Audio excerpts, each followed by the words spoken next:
बोलो सतगुरुदेव की जय। बंदी छोड़ कबीर परमेश्वर जी की जय। बंदी छोड़ गरीबदास जी महाराज जी की जय। स्वामी रामदेवानंद जी गुरु महाराज जी की जय।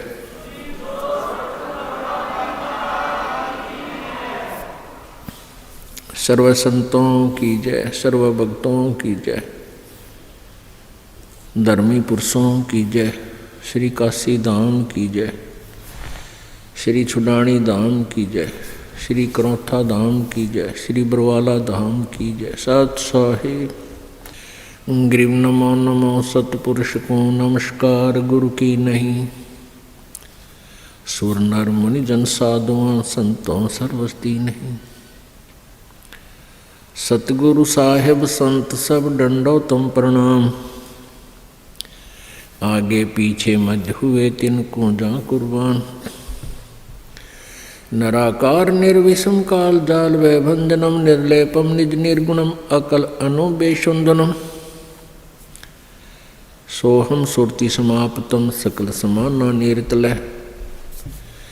उज्ज्वल हीरंबर हरदमम बेपरवा अथाह वार पार नहीं मज्जतम।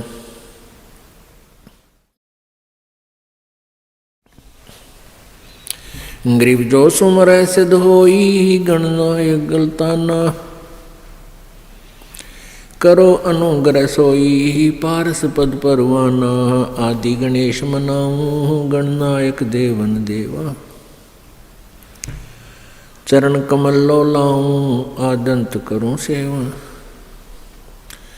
परम शक्ति संगीतम रिद्धि दाता सोई। अवगत गुणे अतीतम सतपुरुष निर्मोही। जगदम्बा जगदीशम मंगल रूप मुरारी। तन मन अर्पों शेषम भक्ति मुक्ति भंडारी। सुर नर मुनि जन ध्यावे ब्रह्मा विष्णु महेशा। शेष सहस मुख गावे पूज्य आदि गणेशा। इंद्र कुबेर सरीखा वरुण धर्म राय ध्यावे। समरस जीवन जी का मन इच्छा फल पावे।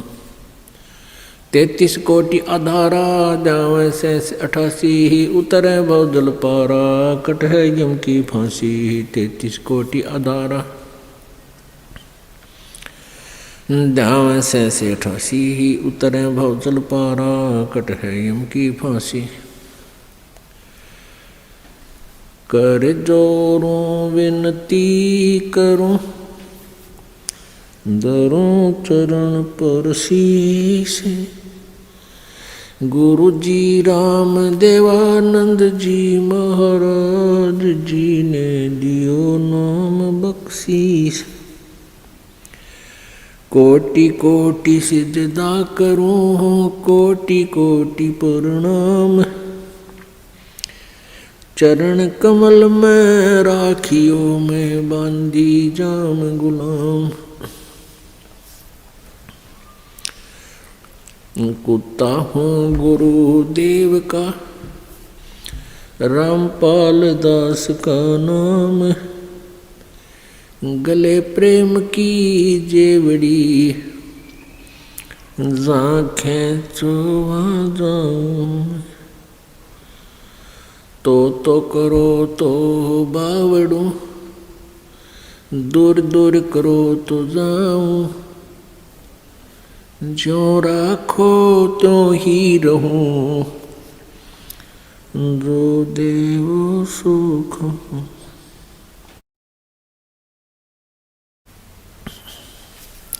जय इब कै सतगुरु मिले।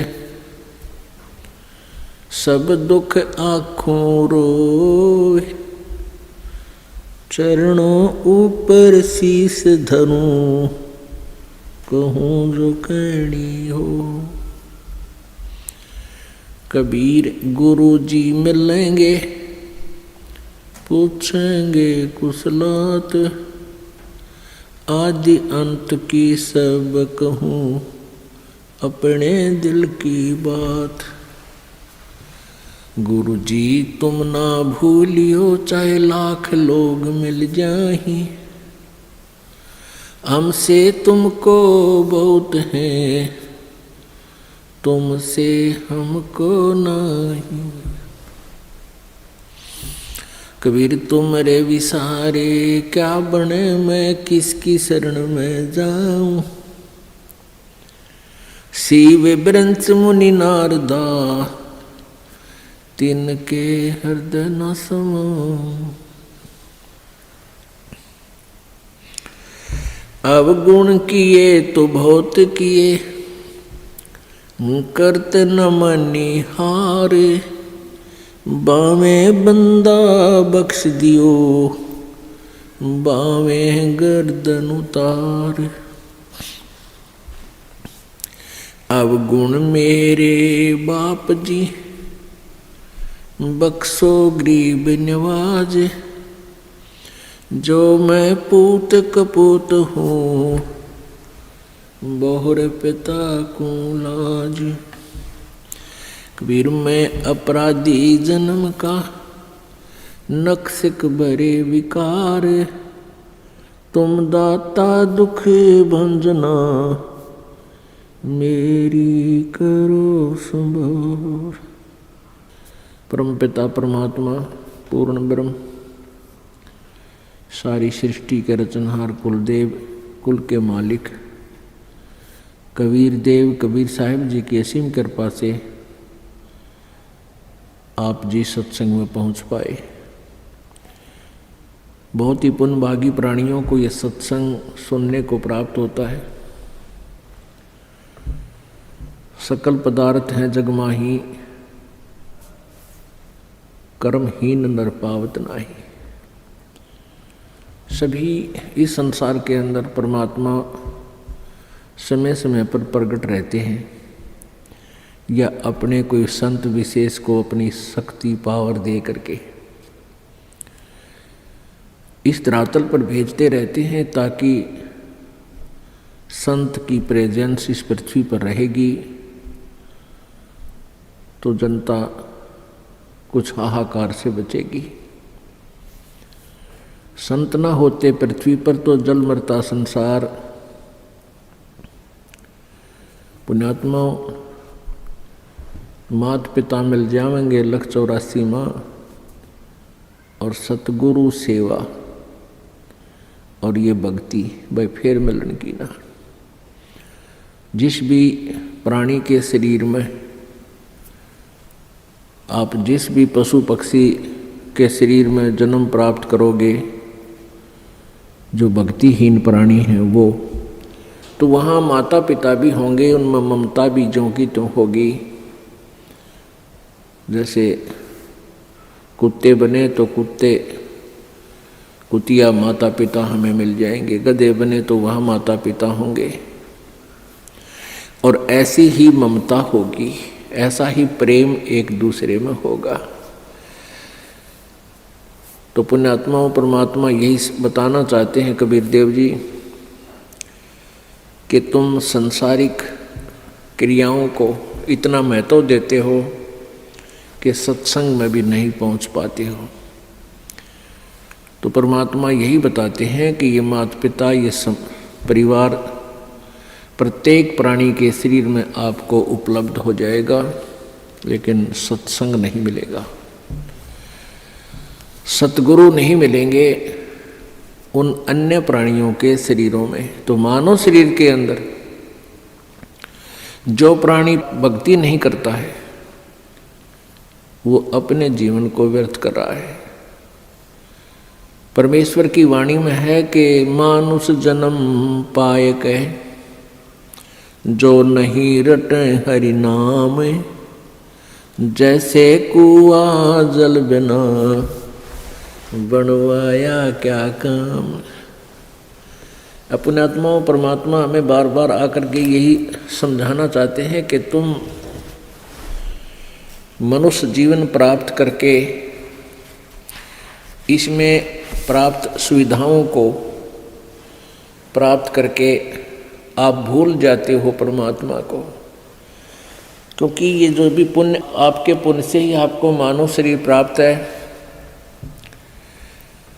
और आप ही की मलाई है पिछले जन्म की, पुण्य संस्कार हैं, उनको आप बर्बाद कर रहे हो।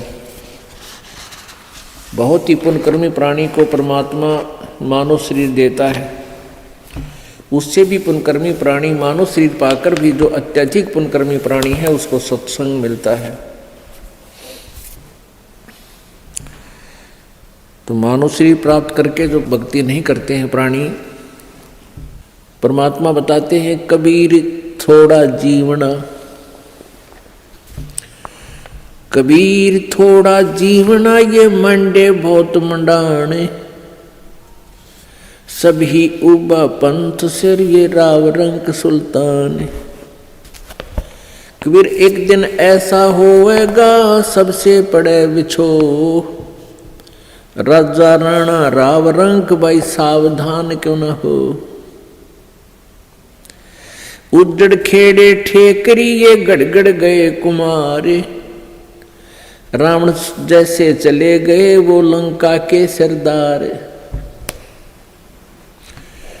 अब परमात्मा हमें याद दिलाते हैं कि तुम इस छोटे मोटे कोई व्यवसाय में को या कोई कोठी कार फैक्ट्री को प्राप्त करके परमात्मा से दूर हो जाते हो, उसके लिए बताते हैं कि कबीर जीना थोड़ा, बहुत ही कम समय है ये,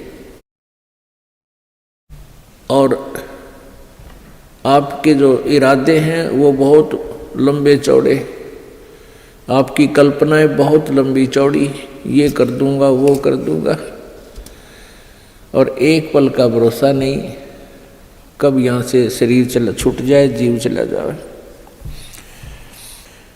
कबीर थोड़ा जीवना ये मंडे बहुत मंडाने, दूर तक के पता नहीं क्या क्या सोच बना रखी है, कल्पना कर रखी है, ये कर दूंगा वो कर दूंगा। और कहते हैं सभी चल रहे हैं यहाँ से, सभी का एक दिन प्रतिदिन कम हो रहा है। हम कितने नशे में हैं। कबीर ये माया अटपटी, कबीर ये माया अटपटी, सब घट आण अड़ी, किस किस को समझाऊं या कुएं भांग पड़ी। इस काल भगवान ने ये त्रिगुणमयी माया, रजगुण ब्रह्मा, सतगुण विष्णु, तमगुण शिव जी के द्वारा ये आप जी को यहाँ उलझा रखा है, इस माया जाल में फंसा रखा है। ब्रह्मा जी की रजोगुण माया के आधार से आप जी संतानों उत्पत्ति करते हो, यहाँ के ठाठ बाट की चाह करते हो, और विष्णु जी के सतोगुण की माया के प्रभाव से आप जी यहाँ एक दूसरे में ममता मोह के माध्यम से जुड़े हुए हो, जकड़े हुए हो।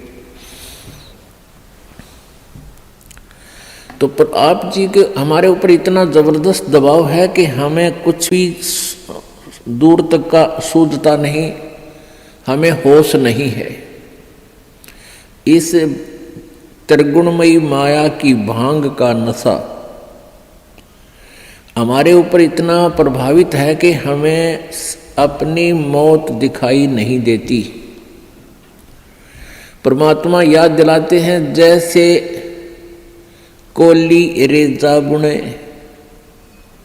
और बुनते आवे ओड़े, ऐसे लेखा तेरे जीवन का कुछ दौड़ सके तो दौड़े। जिस प्रकार पहले, आजकल तो फैक्ट्रियां बन गई, ये मशीन ऐसी आ गई जो कपड़े फटाफट बुन देती हैं। पहले हाथ से कपड़ा बुना करते थे, लंबे लंबे धागे बांध लिया करते थे, उसको खड्डी बोलते थे, और पतला सा धागा होता है, उस धागे को उन धागों में से हाथ से निकाला करते थे, एक मैनुअली हैंडल करके एक हाथ से ऐसे एक नली सी होती थी, उसके अंदर से निकाल देते, एक एक धागा ऊपर नीचे करके, फिर दूसरा धागा ऐसे लाते थे, फिर ऐसे लाते थे, फिर ऐसे लाते थे, और इतने पतला धागा होता है और इतना लंबा उसका थान बोलते थे। एक बहुत लंबा थान लगभग 50-60 फुट का वो तैयार हो जाता है। यानी उस पतले से धागे से बार बार ऐसे चलने से वो अंत आ जाता है, वो कथान इतना लंबा पूरा हो जाता है, उसका एंड हो जाता है। इसी प्रकार आप जी का जो जीवन है, ये प्रतिदिन एक धागा आपका इसमें प्रवेश हो रहा है, और एक दिन वो भी आएगा जिस दिन आपके जीवन का उत्थान कंप्लीट होगा। कहते हैं हम प्रतिदिन एक कदम अपने मौत रूपी अजगर की तरफ बढ़ रहे हैं, और वो हमें खाएगा और हमें डर नहीं। तो ऐसी हालत नशे वाले प्राणी की होती है, वो चाहे शेर के जा चिपके और वो सांप भी पकड़ ले, क्योंकि उसमें नशा है, उसको पता ही नहीं तू कर क्या रहा। तो इस नशे को कैसे हटाया जाएगा? ये सत्संग रूपी एंटीबायोटिक कैप्सूल खा के, फिर इनसे आपका जो त्रिगुणमयी माया के द्वारा प्रभाव आपके ऊपर हुआ है वो खत्म हो जाएगा, वो नाम मात्र सा रह जाएगा, और धीरे धीरे आप अपने भविष्य की चिंता करने लगोगे। मौत बेसारी बावले अचरज किया कोने, तन माटी में मिल जाएगा जो आटे में लौने। परमात्मा कहते हैं तो मौत भूल गया, तने कितना बड़ा आश्चर्य कर रखा है। एक बार यक्ष ने युधिष्ठिर जी से प्रश्न किया था कि इस संसार में सबसे बड़ा आश्चर्य क्या है? युधिष्ठिर जी ने उत्तर दिया था कि सबसे बड़ा आश्चर्य ये है कि प्रतिदिन हम अन्य व्यक्तियों को मरते हुए देखते हैं और अपने नंबर की चिंता कती नहीं। यहाँ भगवान बंदी छोड़ कबीर साहिब जी कहते हैं कि मौत बेसारी बावड़े तन अचरज किया कौन, और ये तन माटी में मिल जाएगा जो आटे में लौण। आपका कितना सुंदर शरीर, जिसके लिए आप इस मानव शरीर को स्वस्थ रखने के लिए, इसके प्रोटेक्शन के लिए, इसको जीवित रखने के लिए हम सारा जीवन लगा देते हैं। यदि कोई व्यक्ति भयंकर रोग से ग्रस्त हो जाता है और उसके इलाज पर लाख 2 लाख 3 रुपये लगने हों तो वो पैसे भी लगा देगा। अपनी कोई ज़मीन जायदाद भी बेचनी है उसको भी बेच देगा, क्योंकि ये इतना प्रिय है। और ये इस प्रिय शरीर से यदि तूने परमात्मा की भक्ति नहीं की, परमात्मा कहते हैं कबीर जी, आप जी ने यदि भक्ति नहीं की, परमात्मा की साधना नहीं की, तो आप जी का ये शरीर, इसका नामो निशान नहीं मिलेगा।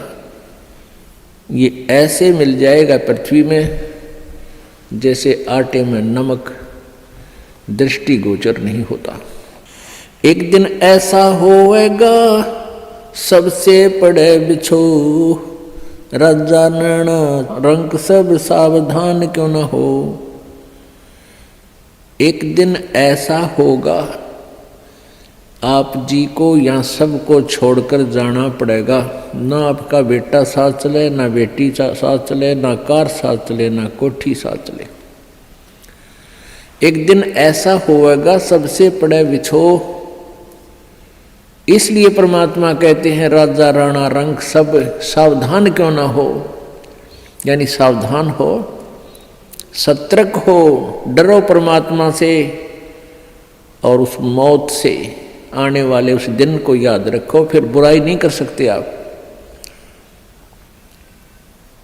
पाप नहीं कर सकते, आप भगवान की भक्ति को नागा नहीं कर सकते जब आपको मौत याद रहेगी।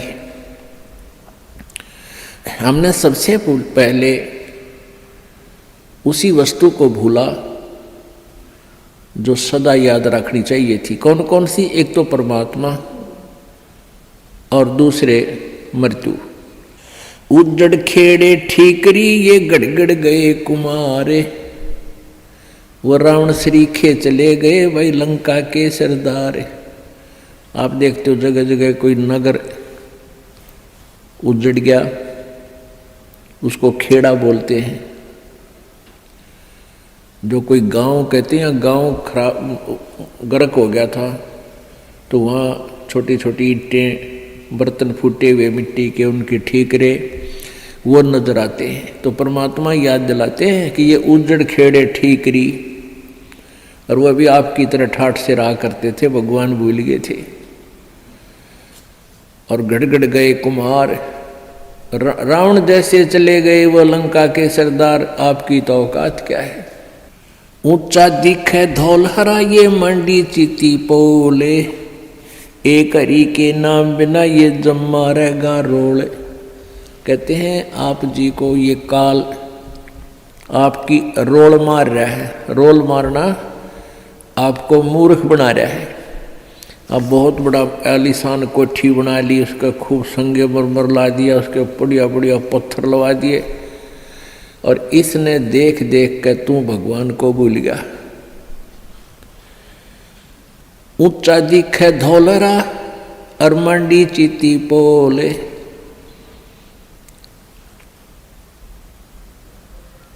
एक हरि के नाम बिना ये जम्मा रहे रोल। ये तेरी रोल मार रहा है, तुझे मूर्ख बना रहा है काल, कि कितनी अच्छी कोठी है मेरे पास, ऐसी कार है, मेरे इतने पुत्र हैं, इतनी पुत्रियां हैं, वो ऐसे ऐसे बढ़िया सेट हो रहे हैं, और फिर नो प्रॉब्लम, या प्रॉब्लम आगे बहुत बड़ी होगी। जो आज भगवान नहीं बज रहे, गधा बनेगा प्रॉब्लम है प्रॉब्लम, कुत्ता बन गया प्रॉब्लम है प्रॉब्लम। तो उनका समाधान अब ही हो सकता है पूर्ण परमात्मा की सत्य भक्ति से और पूर्ण सतगुरु की शरण में आने से।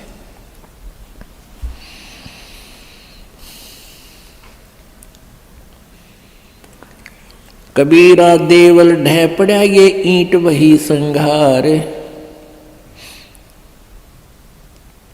कोई चे जा रहा चुनिया मिलान दूजी बार।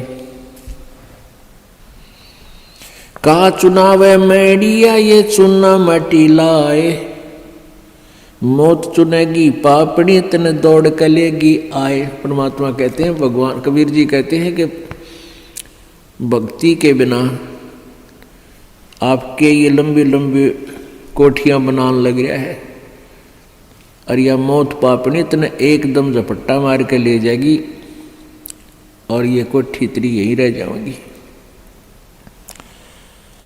रोहतक के अंदर एक व्यक्ति सेठ, उसने काफ़ी स्थान बहुत अच्छी जगह पर परचेज किया। वो पुरानी दुकान सी थी, उन सबको फोड़ फाड़ कर बहुत बढ़िया एक बहुत लंबा चौड़ा बनाने लग गया। वहाँ पर मार्केट बना रहा था, और उसको ये था कि इसमें लाखों रुपए महीने की इनकम होगी।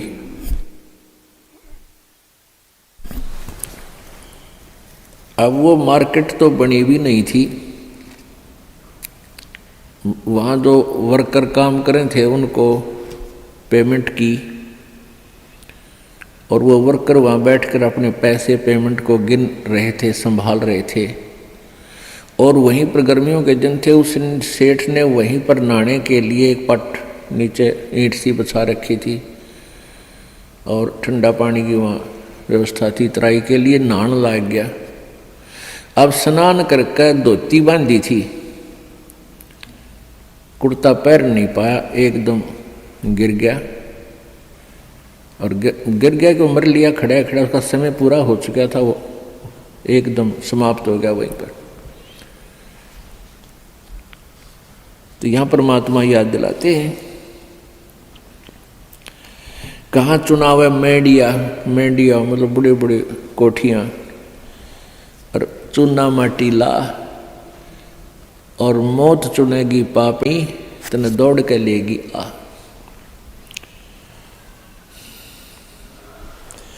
कहा चुनाव है मैडिया ये लंबी भीत उसार, घर तो 3.5 हाथ भाई घना तो 4.25। परमात्मा कहते हैं कि क्यों लंबी लंबी कोठियाँ, एक कोठी में 6 कमरे, फिर डबल सटोरी, फिर ट्रिपल सटोरी। परमात्मा कहते हैं तूने एक ही चारपाई पर सोना है, और वह एक कमरे की एक कोण में डलेगी, बाकी का सारा तेरा बनाया हुआ वो मकड़ी वाला जाल खाली पड़ा रहेगा। तो परमात्मा कहते हैं घर तो 3.5 हाथ और घना तो 4.25।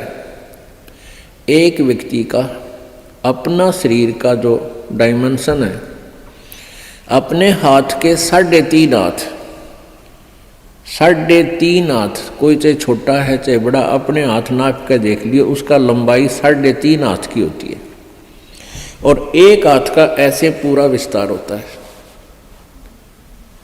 कहते हैं घर तो 3.5 हाथ, यानी इतनी जगह चाहिए तेरे को, तेरा शरीर आ जा उसमें। और घना तो 4.25, यानी घना कर 3 इंच फालतू और बना ले। कहने का भाव यो है कि मिनिमम प्रत्येक चीज को मिनिमाइज कर दो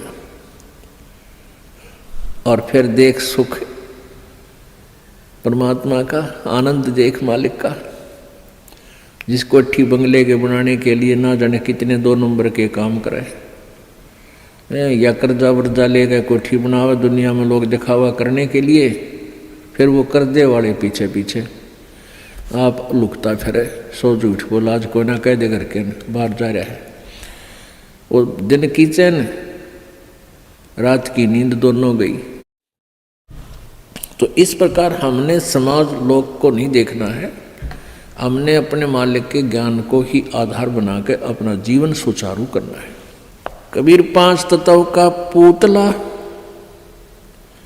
मानुष दरिया नाम, 4 दिना के कारण ये फिर रोक ठाम। अब क्या बताते हैं, ये 5 तत्व की बना हुआ ये मिट्टी का शरीर, इसका मानुष धर दिया नाम, और 4 दिना का जीवन है। पता नहीं कहाँ कहाँ पर कोठी बनाता है, गुड़गांव में एक प्लाट ले लिया, हिसार में एक बड़ा बड़ा मकान ले लिया, जींद में अर्बन स्टेट में कोठी ले ली। परमात्मा कहे 2 दिन का जीना है और पता नहीं कित कित स्थान रोक के बैठा है। हमारे पास फिर भूत बनकर सैर सपट्टे करेगा कदे उसको ठीक है देखने जा कदे उसने, और घर वाले के करा कर मृत्यु होते ही उसको तो लेकर जाएंगे शमशान घाट पर शरीर को, और पीछे तो पहले काठ की देल होया करती, चौखट नीचे काठ की, उसमें कील गाड़ दिया करते, जंतर मंतर करके कदे फेर ना आ जा उल्टा यो भूत है। और वो सारा जीवन खो दे उस कोठी बनाने में, उसको वापस प्रवेश निषेध। देखे बूंदी बन रही हमारे साथ, क्योंकि हमें ज्ञान नहीं मिला, हमें तत्वदर्शी संत नहीं मिले जो यहाँ से हृदय हटा दे। कबीर कहाँ गर्बिया ये ऊंचा देख आवाज से, काल पड़े जमी लेटना तेरा ऊपर जम घास। परमात्मा कहते हैं कि अभिमान कर रहा है, कि गर्व कर रहा है तू इस ऊंचे मकान और कोठी का, कल को तेरी मृत्यु हो जाएगी और फूंक देंगे तेरे को शमशान घाट पर, और उस मिट्टी पर घास जमेगा, गधे फिरेंगे, कुछ डांगर अंडा करेंगे तेरी माटी के ऊपर के। पुण्यात्मा हम भगवान से दूर हो गए, कारण क्या है कि हमें ज्ञान नहीं मिला। बच्चे को बचपन में जो शिक्षा चाहिए थी वो शिक्षा नहीं मिलती। जो बच्चे स्कूल में शिक्षा ग्रहण करने जाते हैं उनको अक्षर ज्ञान अवश्य चाहिए, लेकिन उसके बाद अक्षर ज्ञान के बाद जो शिक्षा चाहिए वो आध्यात्मिक ज़्यादा चाहिए। एक शिष्टाचार अत्यधिक पढ़ाना चाहिए। बुराइयों से डरने के लिए बहुत सी कथाओं का हमारे पाठ्यक्रम में, बच्चों के पाठ्यक्रम में समावेश होना चाहिए, और नहीं है। पुण्यात्माओं, आप किसी भी व्यक्ति को वर्तमान में कितनी ही अच्छी आत्मा है, वो ज्ञान के अभाव से उसको आप कहिएगा कि आओ सत्संग में चलते हैं, तो वो कहता है कि अभी समय नहीं है, फिर देखेंगे, कभी ना कभी अवश्य चलेंगे। अच्छी आत्मा तो इतना कह के टाल मटोल कर देता है, बात वही है।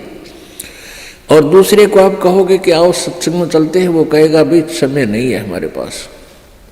और ये क्या सत्संग का टाइम है? ये सत्संग की उम्र थोड़ी है, सत्संग तो बुढ़ापे में सुनाएंगे फिर भक्ति करेंगे, ये कोई भक्ति का समय थोड़ा। पुण्यात्मा, ये अटकल अपनी आप लगाई हुई है, परमात्मा का विधान ऐसा नहीं है।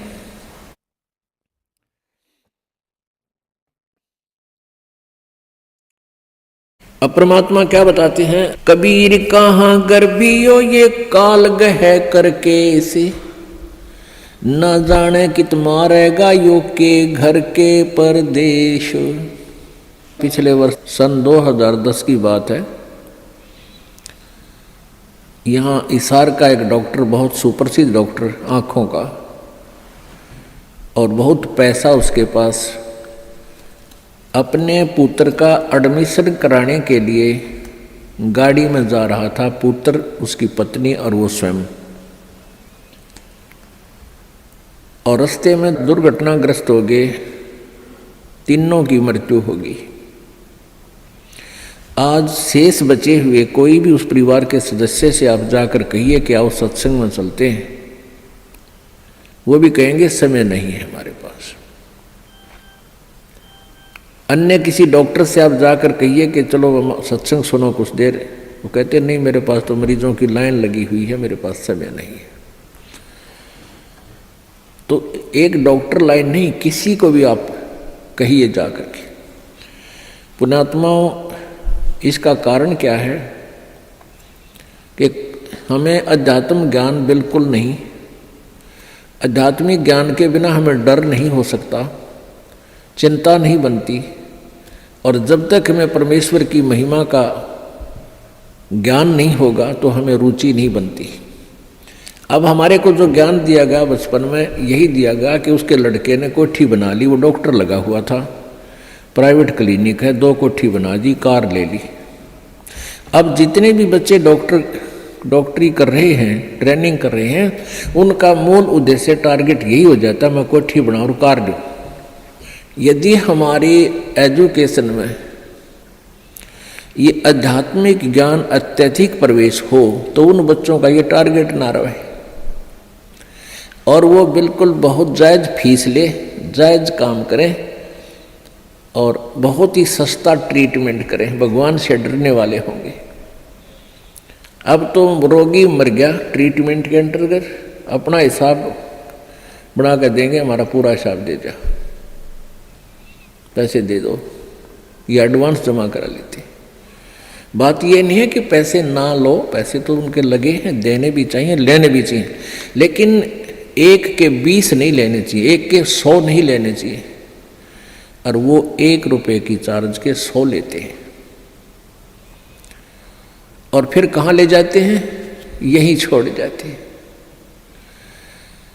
परमात्मा कहते हैं इस माया के कारण फिरा देश प्रदेश। अभी पीछे समाचार पत्र में आया हुआ था, हरियाणा अंबाला का रहने वाला एक लड़का इटली गया हुआ था, वहाँ से वापस आया, क्योंकि वहाँ यहाँ की बजाय, हिंदुस्तान की बजाय वहाँ अधिक पे मिलती है, तनख्वाह मिलती है, रोजगार के लिए वहाँ गए, अच्छा पैसा लेकर आते हैं वहाँ से। तो फिर वो अपने परिवार को लेकर के गाड़ी में,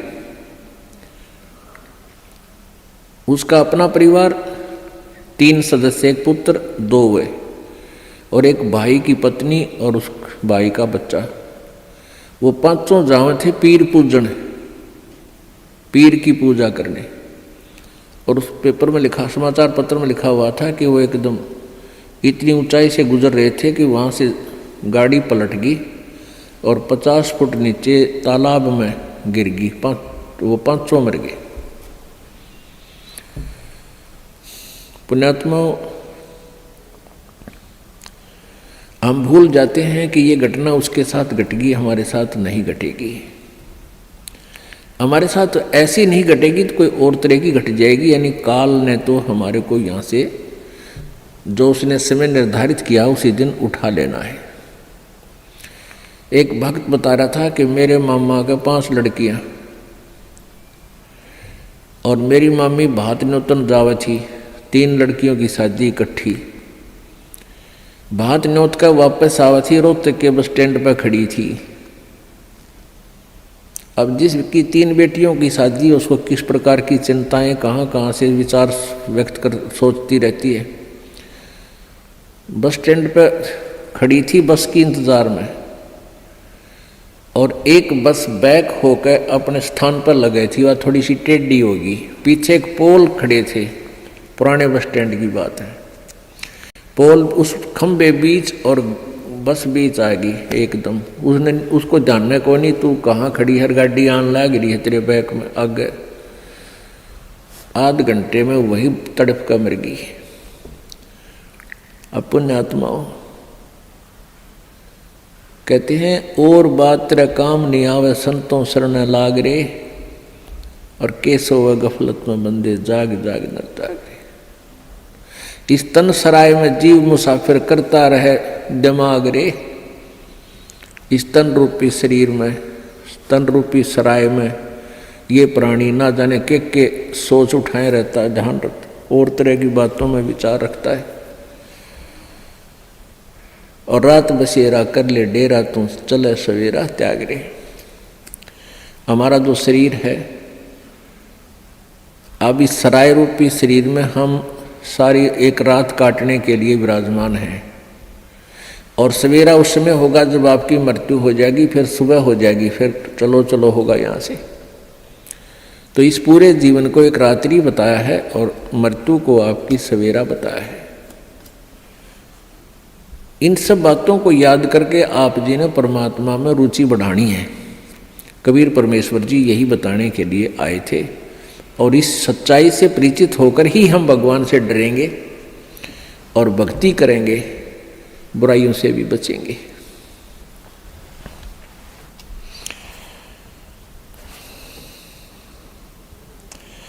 कबीर कहाँ गर्बियो काल गह करके से, ना जाने कित मारसी के घर के परदेश। यानी या तो घर में मारेगा, ना कि तो बाहर जा रहा होगा वहां मार देगा। कबीरा धंधा करते रहे बिन धंधे धन ना होए। परमात्मा कहते हैं कबीर धंधा करता रहे बिन धंधे धन नाही, और जो नर भूले ज्ञान मूल को ते धंधे झावे नाही। परमात्मा कबीर परमेश्वर जी ये कह रहे हैं कि धंधा करना पड़ेगा, धंधे बिना इनकम नहीं हो सकती, काम तो करना ही पड़ेगा। पर उनको उल्हाना दे रहे हैं कि जो इस धंधे में भगवान ना बजते, काम करते करते मालिक को याद नहीं रखते, वो नर अपना मूल, उस मूल ज्ञान से परिचित नहीं है, वो अपना जीवन व्यर्थ कर रहे हैं। अब कोई कहता भी अभी समय नहीं है, भक्ति नहीं करते, कोई टेंशन होगी है। पुण्यात्माओं ये टेंशन तो बनी रहेंगी, क्योंकि काल का लोक ही ऐसा है। और इन सभी जो छोटी मोटी आपके साथ चल रही है, कोई परमात्मा के नाम लेते लेते भी आपके ऊपर कोई आपदाएं छोटी मोटी आ रही हैं, तो ये विचार करना कि यदि परमात्मा का सहारा ना होता, ये छोटी आपदाएं नहीं होती, ना जाने के कहर तोड़ देती आपके ऊपर। अब जैसे आप जी ने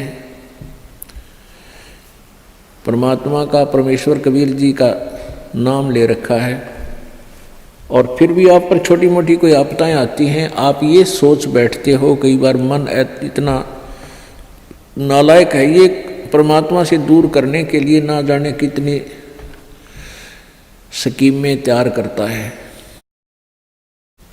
अपने हिसाब से सोचता रहता है। क्या सोचते हैं कि मैंने पाठ भी करा दिया, मैंने 4-5 महीने नाम लिए भी हो गए हैं, और फिर भी मेरी भैंस मर गई। अब पुण्यात्माओं विचार करो, आप जी ने कुछ पुण्य किया, आप जी ने सत भक्ति की, जैसी आपने भक्ति की उसका सहयोग तो अवश्य ही मिला है आपको। जैसे सर्दी बहुत है, और उस सर्दी के अंदर आप जी ने स्वेटर पहन रखी है, और स्वेटर पहनने के बाद भी आपके हाथ पैर ठिठुर रहे हैं, आपको सर्दी लग रही है, तो कंबल ओढ़ना चाहिए।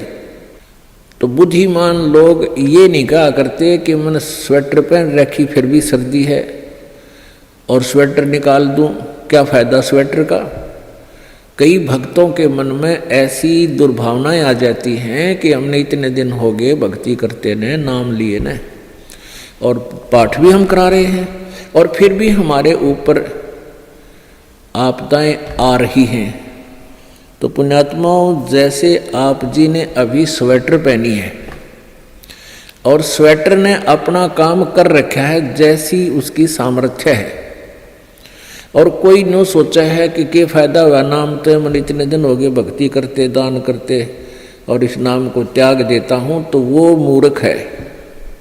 मूर्ख मीन वो ज्ञानहीन है, इस तत्व ज्ञानहीन है, उसको अभी ये ज्ञान समझ में आया नहीं है।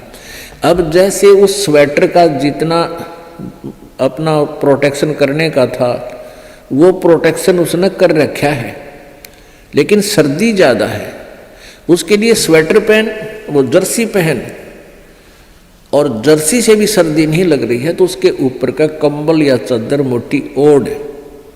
ये नहीं कि सर्दी लग रही है तो इस स्वेटर न निकाल दूं, जर्सी पहन ली, इससे भी सर्दी लग रही है इसको भी फेंक दूं, तो उससे तो सर्दी आपकी जान ले लेगी। तो ऐसे ही आप जी जितनी भी भक्ति कर रहे हो अभी तक, उसका सहयोग उतना सारा आप जी को अवश्य मिला हुआ है।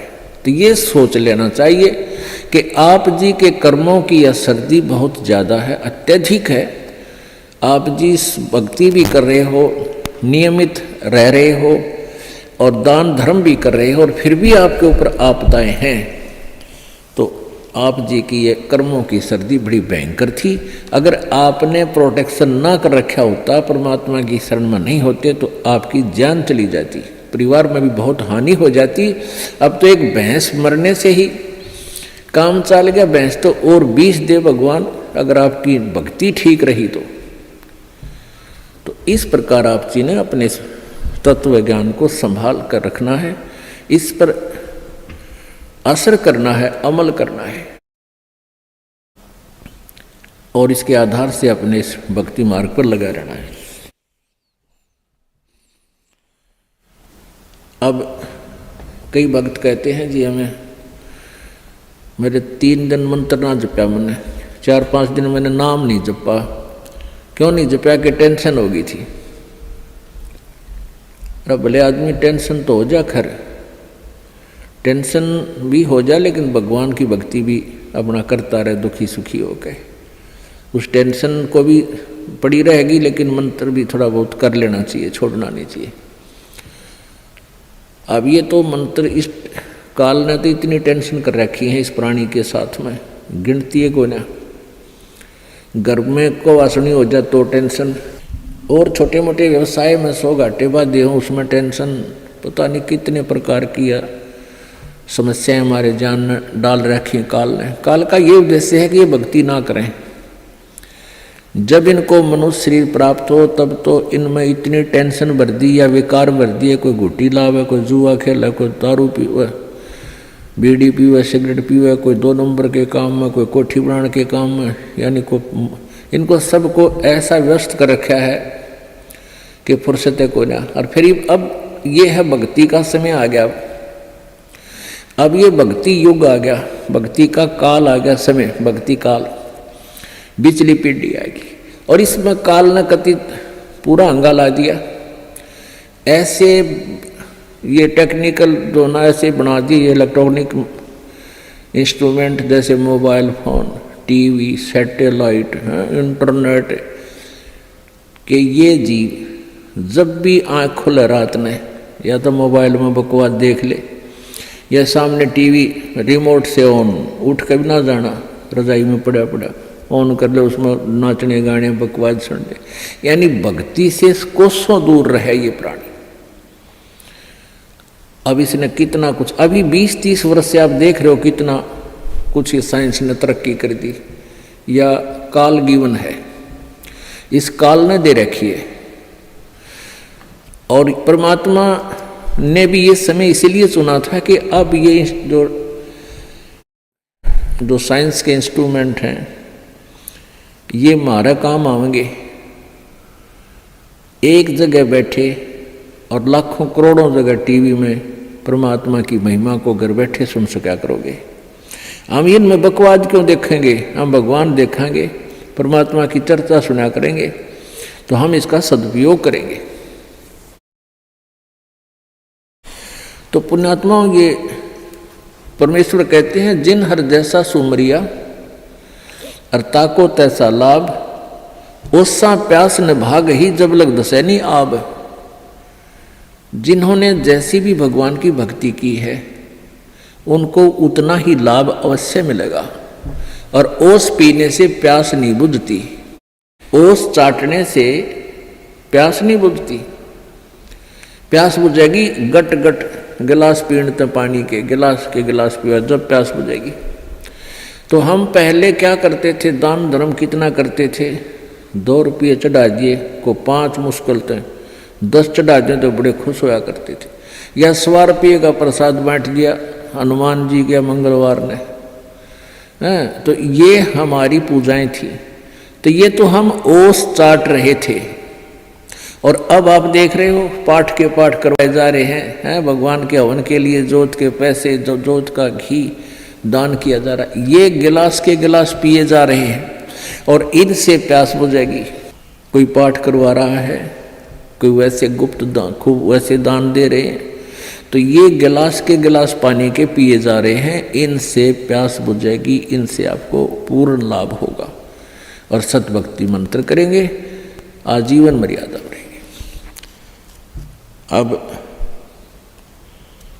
ये टेंशन तो काल ने या पैदा कर रखी है कि भक्ति ना कर सके, लेकिन इन टेंशनों में ही आपने भक्ति करनी पड़ेगी। चाहे रो के करो, चाहे खुश होकर कर लो, दुखी होकर कर लो। मान लीजिए कोई घर का सदस्य उपदेशी नहीं था, उसकी मृत्यु होगी, दुख तो बहुत आता है, क्योंकि हमारा एक हमारे अंदर एक ऐसी व्यवस्था बन गई, हम रह नहीं सकते, रोना भी पड़ेगा, भाई खूब बुरा हाल विलाप भी करेंगे। लेकिन फिर भगवान भी फिर याद रखे, परमात्मा ये क्या ले गए इतने दिन, उन बातों ने ध्यान रखे कि ये क्या लेके गया।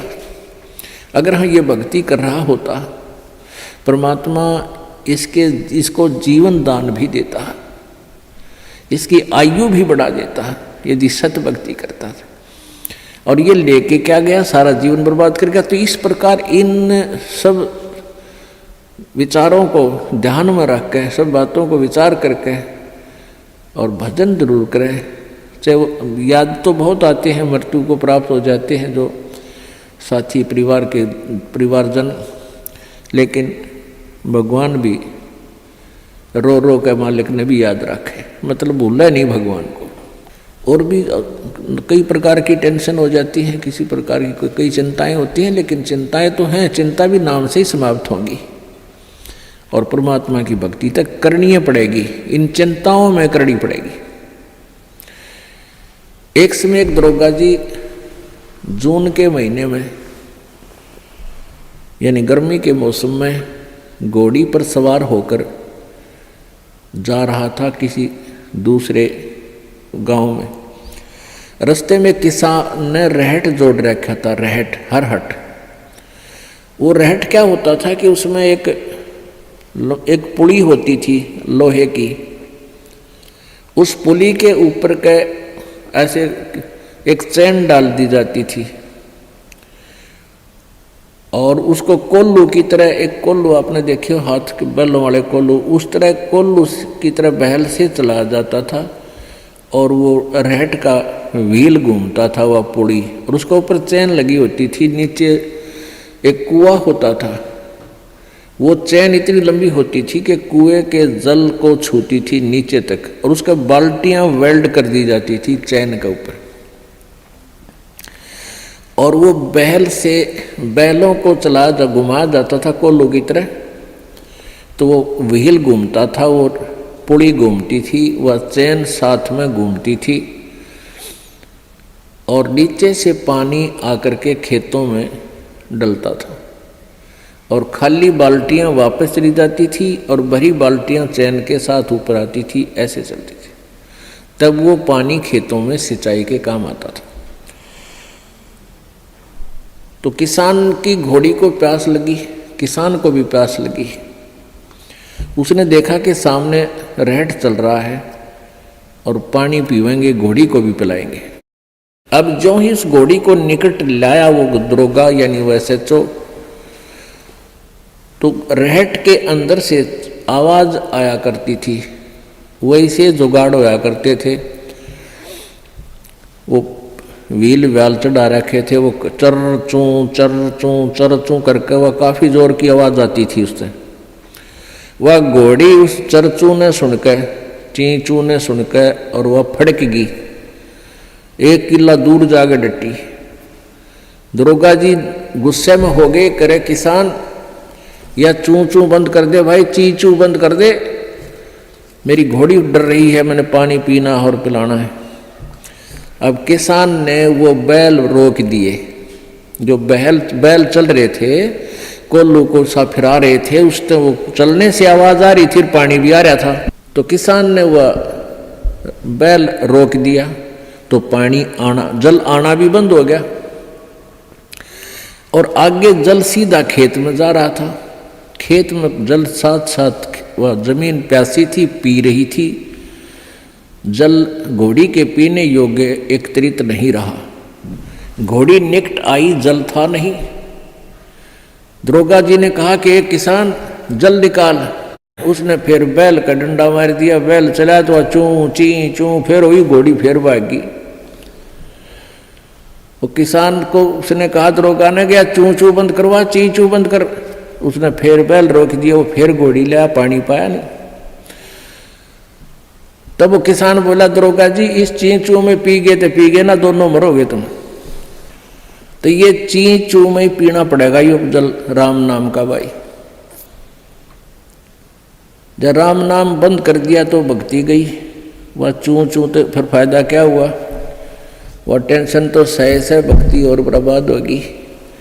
तो इस चींचू में पानी पीना पड़ेगा, जल पीना पड़ेगा भाई, हिम्मत रखो। और एक दिन परमात्मा ऐसी कृपा करेगा, या चींचू भी बंद हो जाएगी, क्योंकि परमात्मा के नाम से सब दुख दूर होते हैं। कबीर 5 पहर धन दे गया और 3 पहर रया सोए, 1 पैर हरि ना भजा फिर मुक्ति कहाँ से होए। 8 पहर 24 घंटे को 8 पहर में, पहले 8 पहर होती थी 24 घंटे की। अब परमात्मा कहते हैं तो 1 पैर में 8, 1 पैर में 3 घंटे हो गए। तो परमात्मा कबीर जी ये बताना चाहते हैं कि 3 पैर तन धंधा करया 15 घंटे, 5 पैर तो 3 पैर तो सो गया, यानी 1 दिन रात टोटल पूरा कर दिया। और 1 पैर हरि ना बजा, 3 घंटे भी भगवान को नहीं दिए तूने। 5 पैर धन दे गया, 3 पैर रया सोए, 1 पैर हरि ना जप्यो मुक्ति कहाँ से होई। यानी टोटल 3 घंटे परमात्मा ने बता दिए कि पूरे 24 घंटे में 3 घंटे आप भगवान के भजन में अवश्य लगाओ। और उनका ये नहीं है कि स्पेशल एक जगह बैठ के लगा लो, बहुत समय होता अपने पास। जैसे आप जी कोई मजदूरी के लिए जाते हो, घर से वहां तक घंटा 1 लगे, मालिक का सिमरन करता जा। बस में बैठ कर जा रहे हो कहीं काम, बस वहां भक्ति करें। खेतों में जा रहे हो, खेतों से घर से लेकर वहां तक जो खूब भक्ति करे, अपना मंत्र ने याद रखे।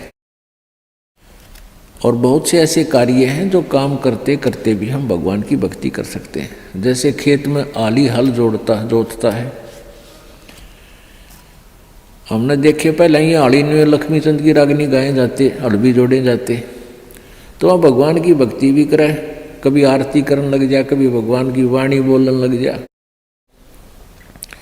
कोई फिल्मी गाने गावा है, कोई और बकवास सोच रहा है।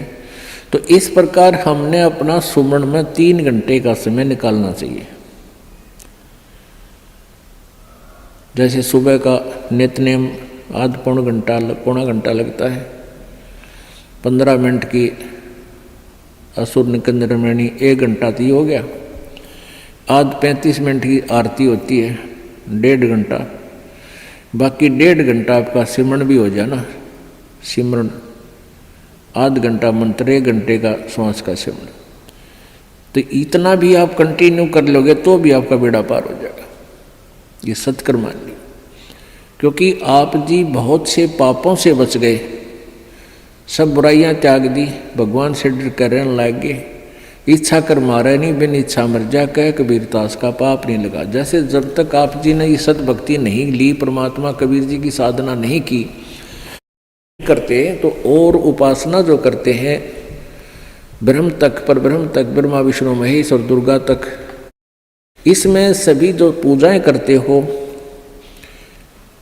उन पूजाओं का फल और जो पुण्य करते हो उन पुण्य का फल अलग से लिखा जाता है। और साथ में जो आपके द्वारा पाप होते हैं,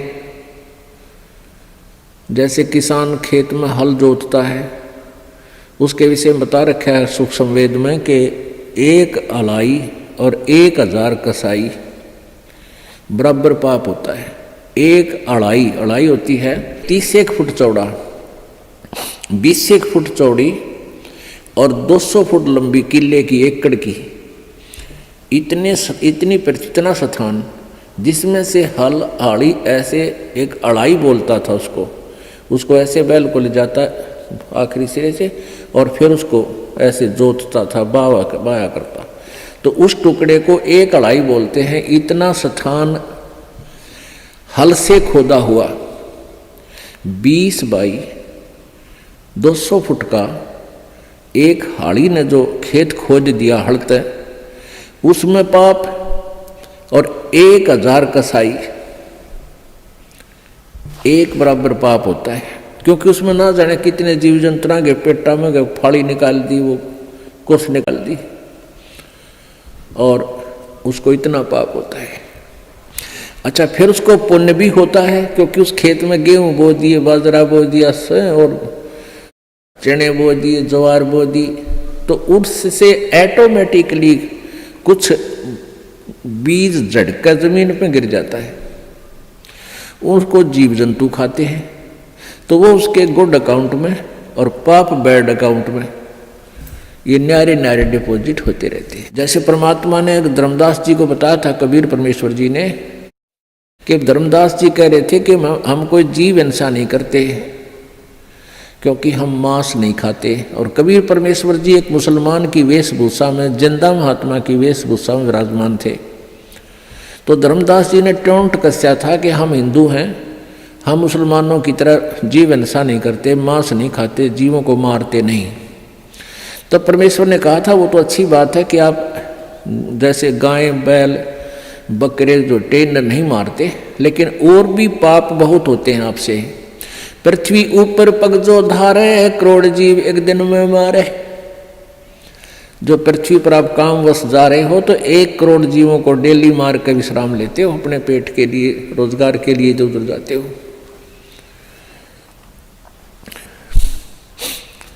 70 ब्राह्मण की है हत्या, जो चौका तुम देव नित्या। जो चूल्हा लीप के प्रतिदिन चूल्हे के आसपास पहले गोबर से लीपया करते, गार से, ये इतना क्षेत्र में जो तुम लिपाई करते हो तो इतना पाप है आपको।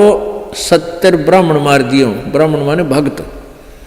वैसे तो किसी भी जीव हिंसा कर दें, किसी मनुष्य की हत्या कर दें तो महापाप है, लेकिन भगत की हत्या करना और घोर पाप है।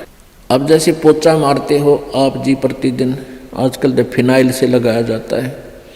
वो किस लिए लगाया जाता है कि वहाँ कीटाणु नाश कर दिए जाएं, वो कीटाणु मरे जो हानिकारक होते हैं।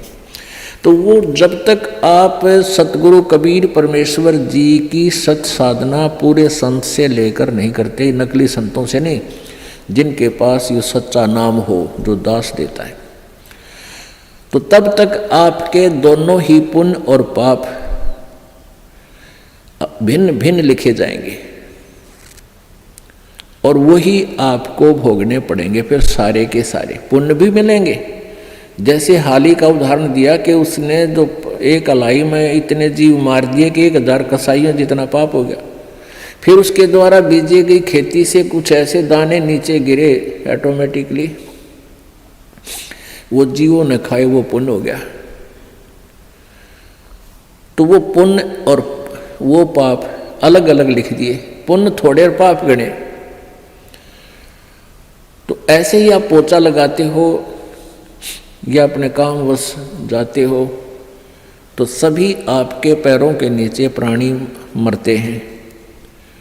और ऐसे जीव हैं जो हमें दिखाई भी नहीं देते, हवा में हैं, वह भी मारे जाते हैं। आप मोटरसाइकिल पर जा रहे हो, आप देखोगे आपका कपड़ा भी मैला हो जाता है और हवा में उड़ रहे अदृश्य जीवों के द्वारा उनकी मृत्यु आपके छाती पर, मुंह पर सब लग लग के मर रही है।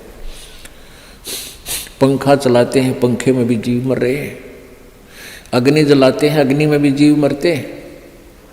आटा गूंथते, आटा उसमें भी, सब्जी बनाते हैं उसमें भी। तो ये उन भक्तियों से ये समस्या हल नहीं हो सकती। परमेश्वर कबीर जी की भक्ति से आपके ऊपर क्या होगा कि ये जो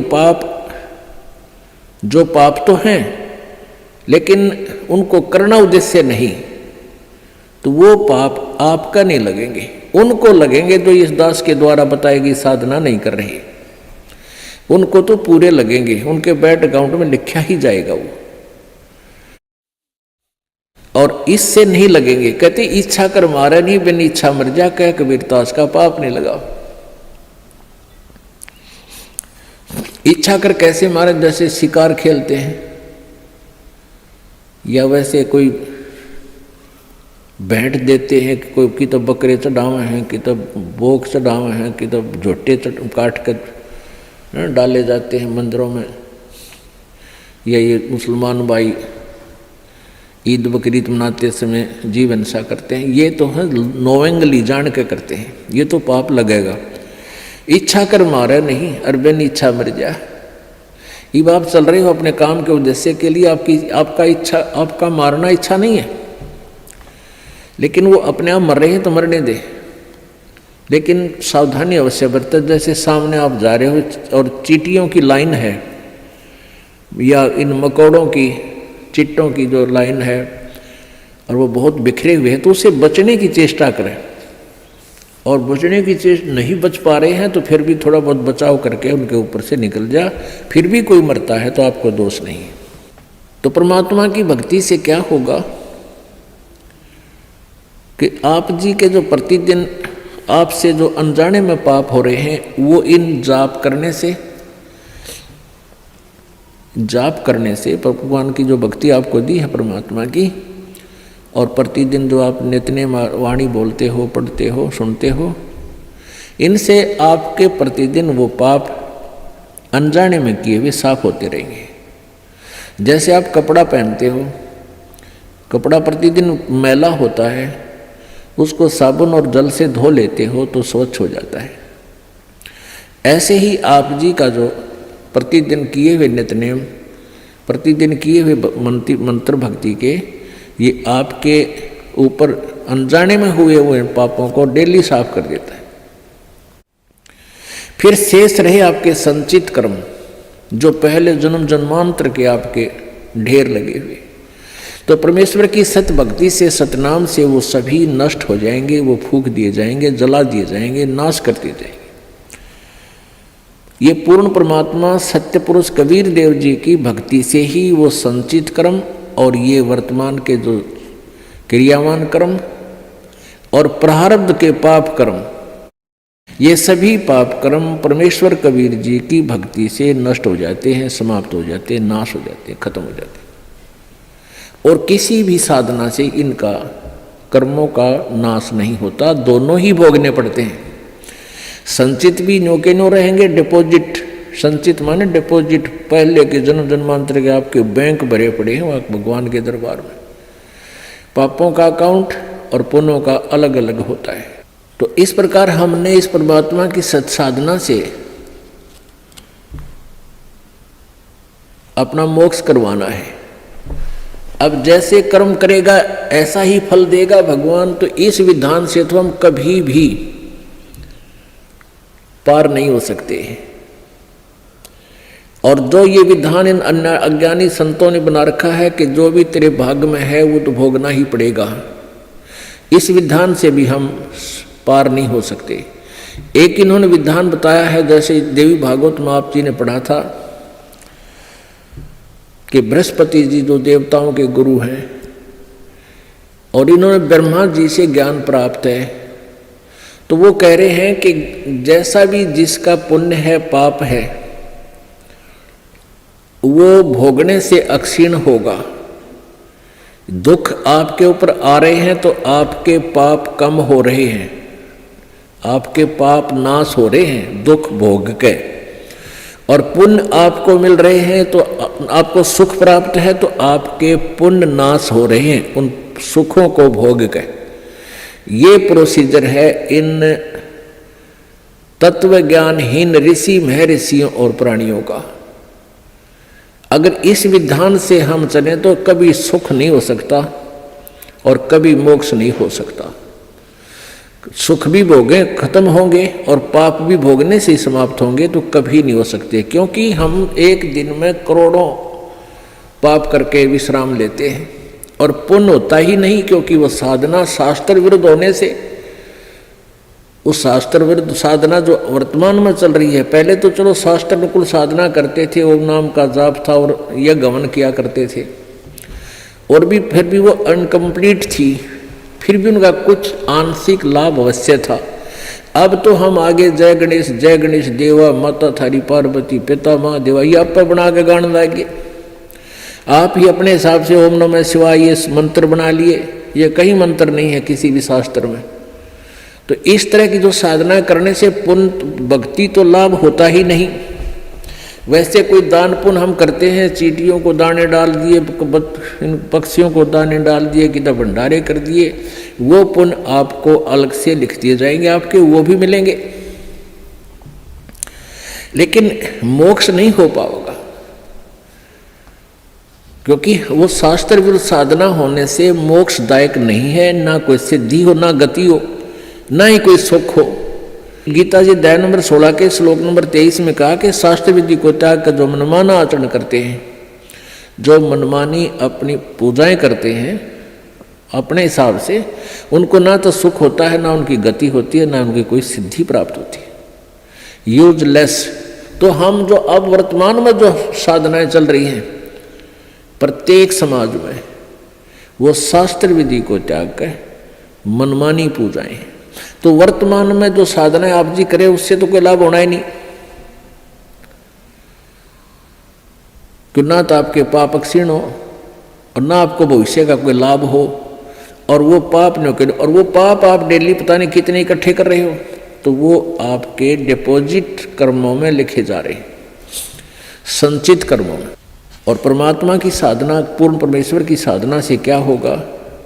जब ही सतनाम हृदय धरो भयो पाप को नासे, मानो चिंगारी अग्नि की बाई पड़े पुराने घासे। जब ही सतनाम हृदय धरो, जब आप सच्चे मन से सतनाम का जाप करना प्रारंभ कर देते हो, आपके संचित कर्मों में ऐसे आग लग जाती है जैसे 1000 टन सूखा घास फूस पड़ा हो और उसमें एक चिंगारी माचिस की तिल्ली लगा दी जाए, वो पूरे घास को जलाकर ढेर कर देती है, यानी सारे घास का नाश कर देती है। फिर चले तेज हवा इधर उधर से और वो साफ स्थान साफ हो जाता है। तो पुण्यात्माओं, जब आपके पाप क्षीण हो जाएंगे फिर आपके अंदर एक प्रेम जागेगा। आपको छोटी सी चर्चा माल्य की शुरू होते ही आंखों में आंसू आऊंगी, दिल भरा होगा आपका। तो फिर वो उस पाप के जलने के बाद ऐसी स्थिति होगी, जैसे सूरज के आगे बदरा ऐसे कर्म छयारे, प्रेम की पवन करे चित मंजन जल के तेज नयारे। कि आपके ऊपर पाप कर्मों का ऐसे साया जमा हुआ है जैसे सूर्य के सामने बादल आ जाते हैं, बादल, और सूर्य विद्यमान होते हुए भी हम उसको नहीं देख पाते, अंधेरा छा जाता है। और कहते हैं फिर तेज हवा चलती है, परमात्मा कबीर जी बता रहे हैं तेज हवा चलती है तो बादलों को तित्र बित्र कर देती है, और फिर सूर्य का प्रकाश आपके सामने बहुत ज्यों का त्यों होता है। यानी परमात्मा को निराकार बताने वालों ने इसलिए परमात्मा को निराकार बता दिया कि उनके पास वो साधन नहीं था, उनकी भक्ति वो नहीं थी जो आत्मा और परमात्मा के बीच में कर्मरूपी बादलों को दूर कर दे, हटा दे। जैसे सूरज के आगे बदरा ऐसे कर्म छयारे, प्रेम की पवन करे चित मंजन जल के तेज नयारे। तो परमेश्वर की सतभक्ति से आपके पाप कर्म जल जाएंगे और पाप कम हो जाएंगे, तब रुचि बढ़ेगी प्रभु में। आपकी आत्मा जो है परमात्मा की चर्चा चलते ही गदगद हो जाएगी, आंखों में आंसू आने लग जाएंगे। तो वह प्रेम की पवन चल पड़ी, प्रेम की पवन करे चितमंजन फिर जल के तेज नयारे। तो इस प्रकार हमारे ये पाप जो संचित वो समाप्त हो जाएंगे, और जो प्रारब्ध कर्मों में हमें कोई भयंकर हानि होनी है वो भी सत साधना से हमारी कम होगी, समाप्त हो जाएंगे, बिल्कुल नहीं होगी। और छोटी मोटी होगी तो वो हमारी भक्ति की कमजोरी से ही होगी, यानी भक्ति कम कर पाओगे या विश्वास कम होगा या कोई मर्यादा भंग हो जाएगी, तो उसके लिए सावधानी बहुत जरूरी है। जैसे माता गर्भ को राखे यतन बना, और ठेस लगे तो छन हुआ तेरी ऐसे भक्ति जा। तो इस प्रकार हमने अपनी भक्ति को सुचारू करना है। कबीर धूम धाम में दिन गया और सोचत होगी सांझ, एक घड़ी हरि ना भजा भई जननी जन गई बांझ। अब क्या बताते हैं परमात्मा? अब पहले तो बताया कि 3 घंटे तो कम से कम भक्ति आपने करनी चाहिए, 3 घंटे में तो आपका काम बने जाएगा। अब यहाँ कह दे कि एक घड़ी भी 24 मिनट, एक घड़ी में 24 मिनट और कहते हैं 24 मिनट भी अगर तू भक्ति सतनाम की, सच्चे नाम का जाप नहीं कर रहा, नाम लेकर भी तू अपना जीवन सोचने बर्बाद कर रहा है अपने आत्माओं। क्योंकि जब एक घड़ी शुरू हो गया तो अंदर के हमारे जो पाप खत्म होने लगेंगे और फिर रुचि इतनी बढ़ जाएगी, फिर घड़ी को नहीं याद रहे, फिर तो दिन रात सपने में भी मालिक याद आने लग जाती। यहाँ घड़ी इसलिए कहा है परमात्मा ने कि एक बार ये शुरू तो करें, एक घड़ी तो करें, 24 मिनट तो लाओ मालिक में, फिर देखना रुचि कितनी बढ़। जैसे कोई बीमार होता है और शुरुआत कर वो भोजन नहीं खा पाता, रोटी कड़वी लगती है, सेब संतरे किशमिश सब कड़वे लगते हैं, और फिर उसको ना वो कड़वी दवाई ही दी जाती है, जैसे कुनीन दी जाती है, वो ना चाहते फांके मारना शुरू कर देता है। तो जब वो दवाई शुरू करता है तो पहले दूसरे दिन एक आध ग्रास रोटी का वो खाने लग जाए, रुचि बन जाती है, और कुछ दिनों के बाद फिर वह रुचि इतनी बढ़ जाती है, सूखी रोटी पा जाए वो भी खा जाएगा, वो भी खा लेगा। तो ऐसे ही एक घड़ी के लिए यहाँ इसलिए संकेत दिया है कि एक बार शुरू तक करे, फिर ये कर्मों का पाप नरमा जाएगा, कम होगा, और परमात्मा की भूख बढ़ती चली जाएगी।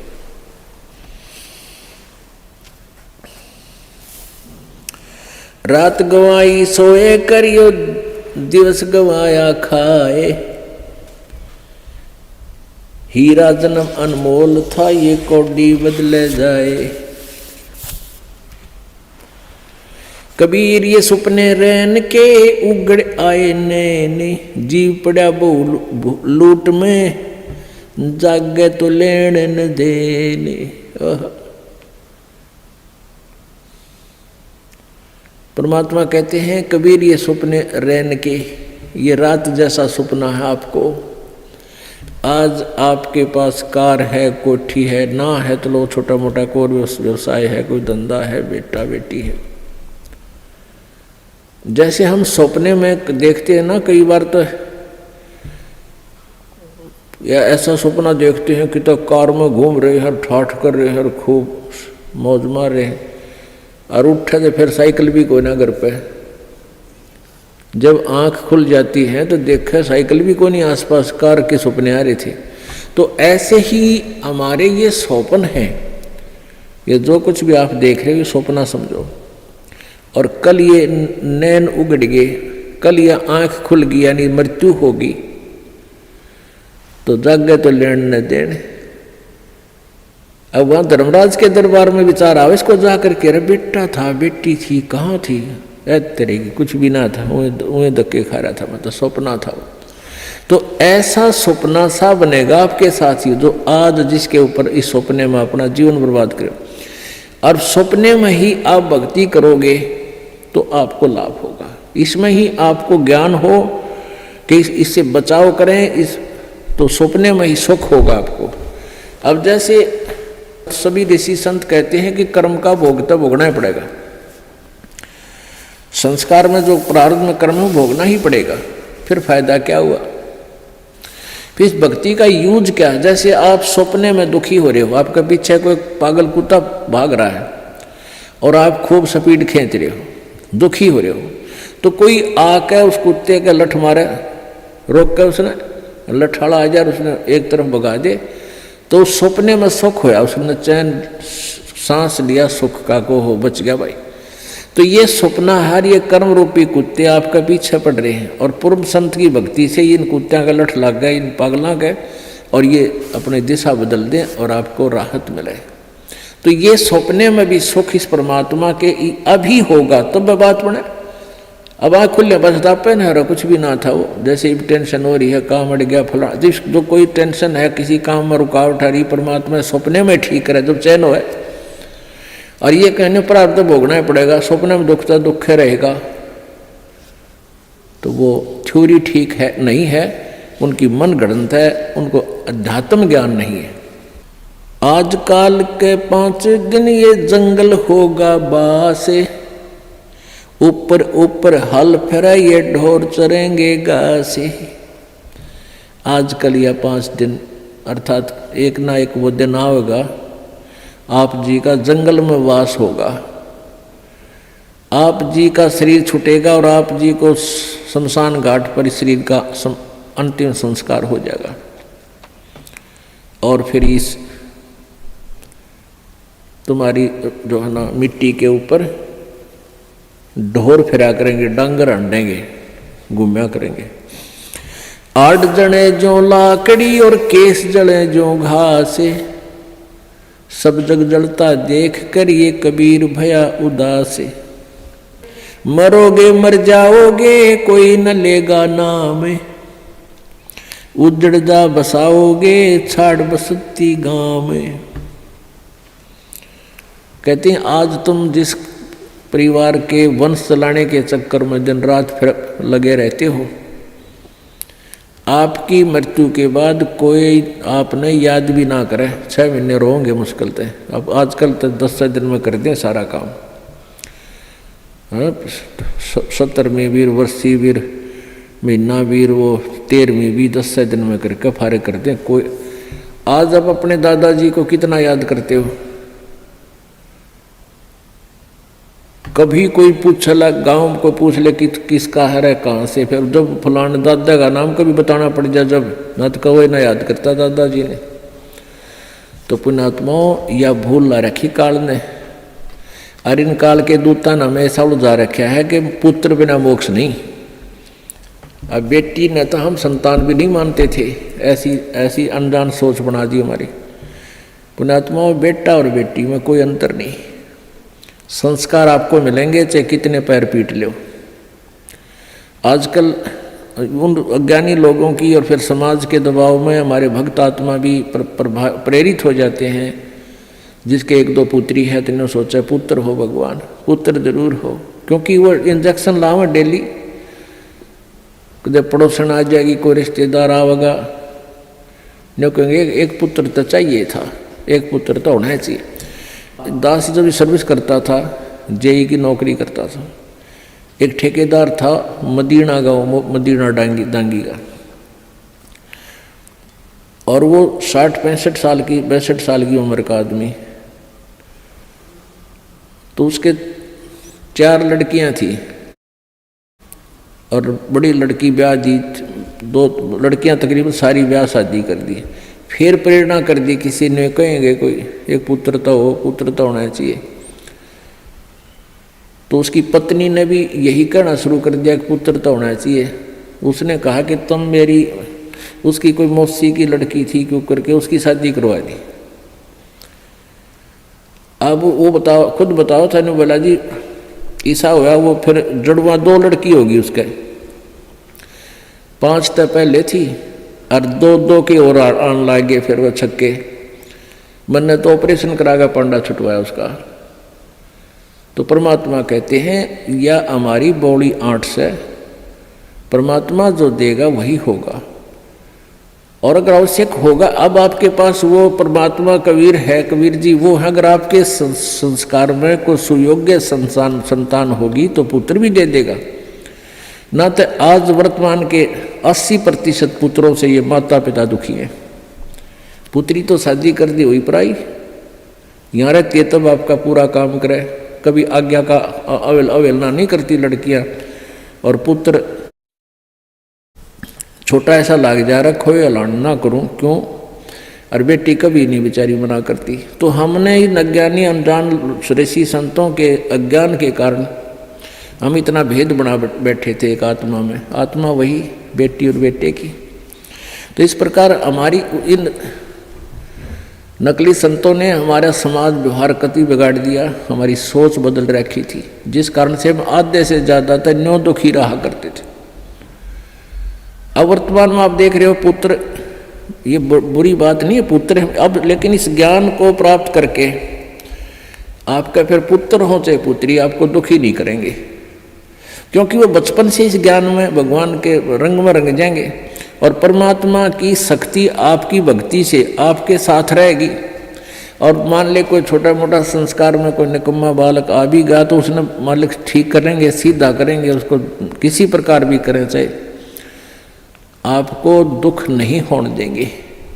तो इसलिए परमात्मा की हम चाह में भटका करते थे कि वो सारे ही सुख दिया करता है। कबीर हाड जले लकड़ी जले और जले जावण हारे, और देखण आड़े भी जले, अब किस्तें करूं पुकार। अब परमात्मा कबीर जी कहते हैं कि जो किसी की मृत्यु होगी वो तो जले, और जो उसको जलाने जाएंगे एक दिन वह भी जलेंगे, और जो देख रहे हैं खड़े होकर के फलाना मर गया देखो उसकी चिता जले है, और वह भी जलेंगे एक दिन, उनको भी वहीं जाना है। पर वो बुद्धि इतनी काम ना करती, इतना दबाव है हमारे ऊपर, प्रेशर है, नशा है, हमने डर ना लगता कि हम भी वहीं जाना है, हमने भी एक दिन वहीं जाना है। वो दिन याद कौन रखते हम, और वो अब याद रहेगा। मौत बेसारी बावड़े तन अचरज किया कोने, तन माटी में मिलेगा जो आटे में लोने।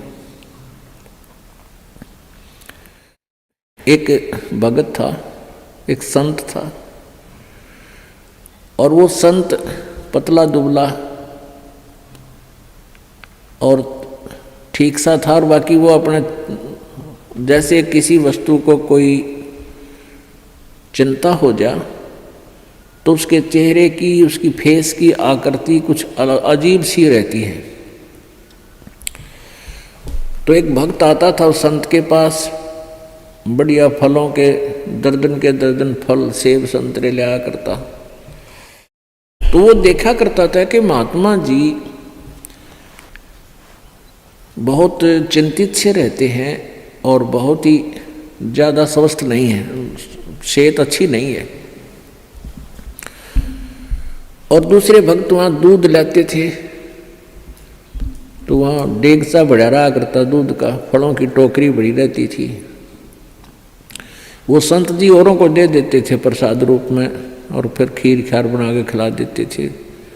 दूध आता था, चाय पानी दूध पी लेते थे अपना, थोड़ा बहुत जैसा पिया करते थे, बाकी भक्तों को पिला देते थे। तो वो एक धनी व्यक्ति जाता था, उनका सेवक, काफ़ी संतरे ले जाता, सेब ले जाता, अच्छे फल चढ़ा के आता, कुछ दक्षिणा दिया था।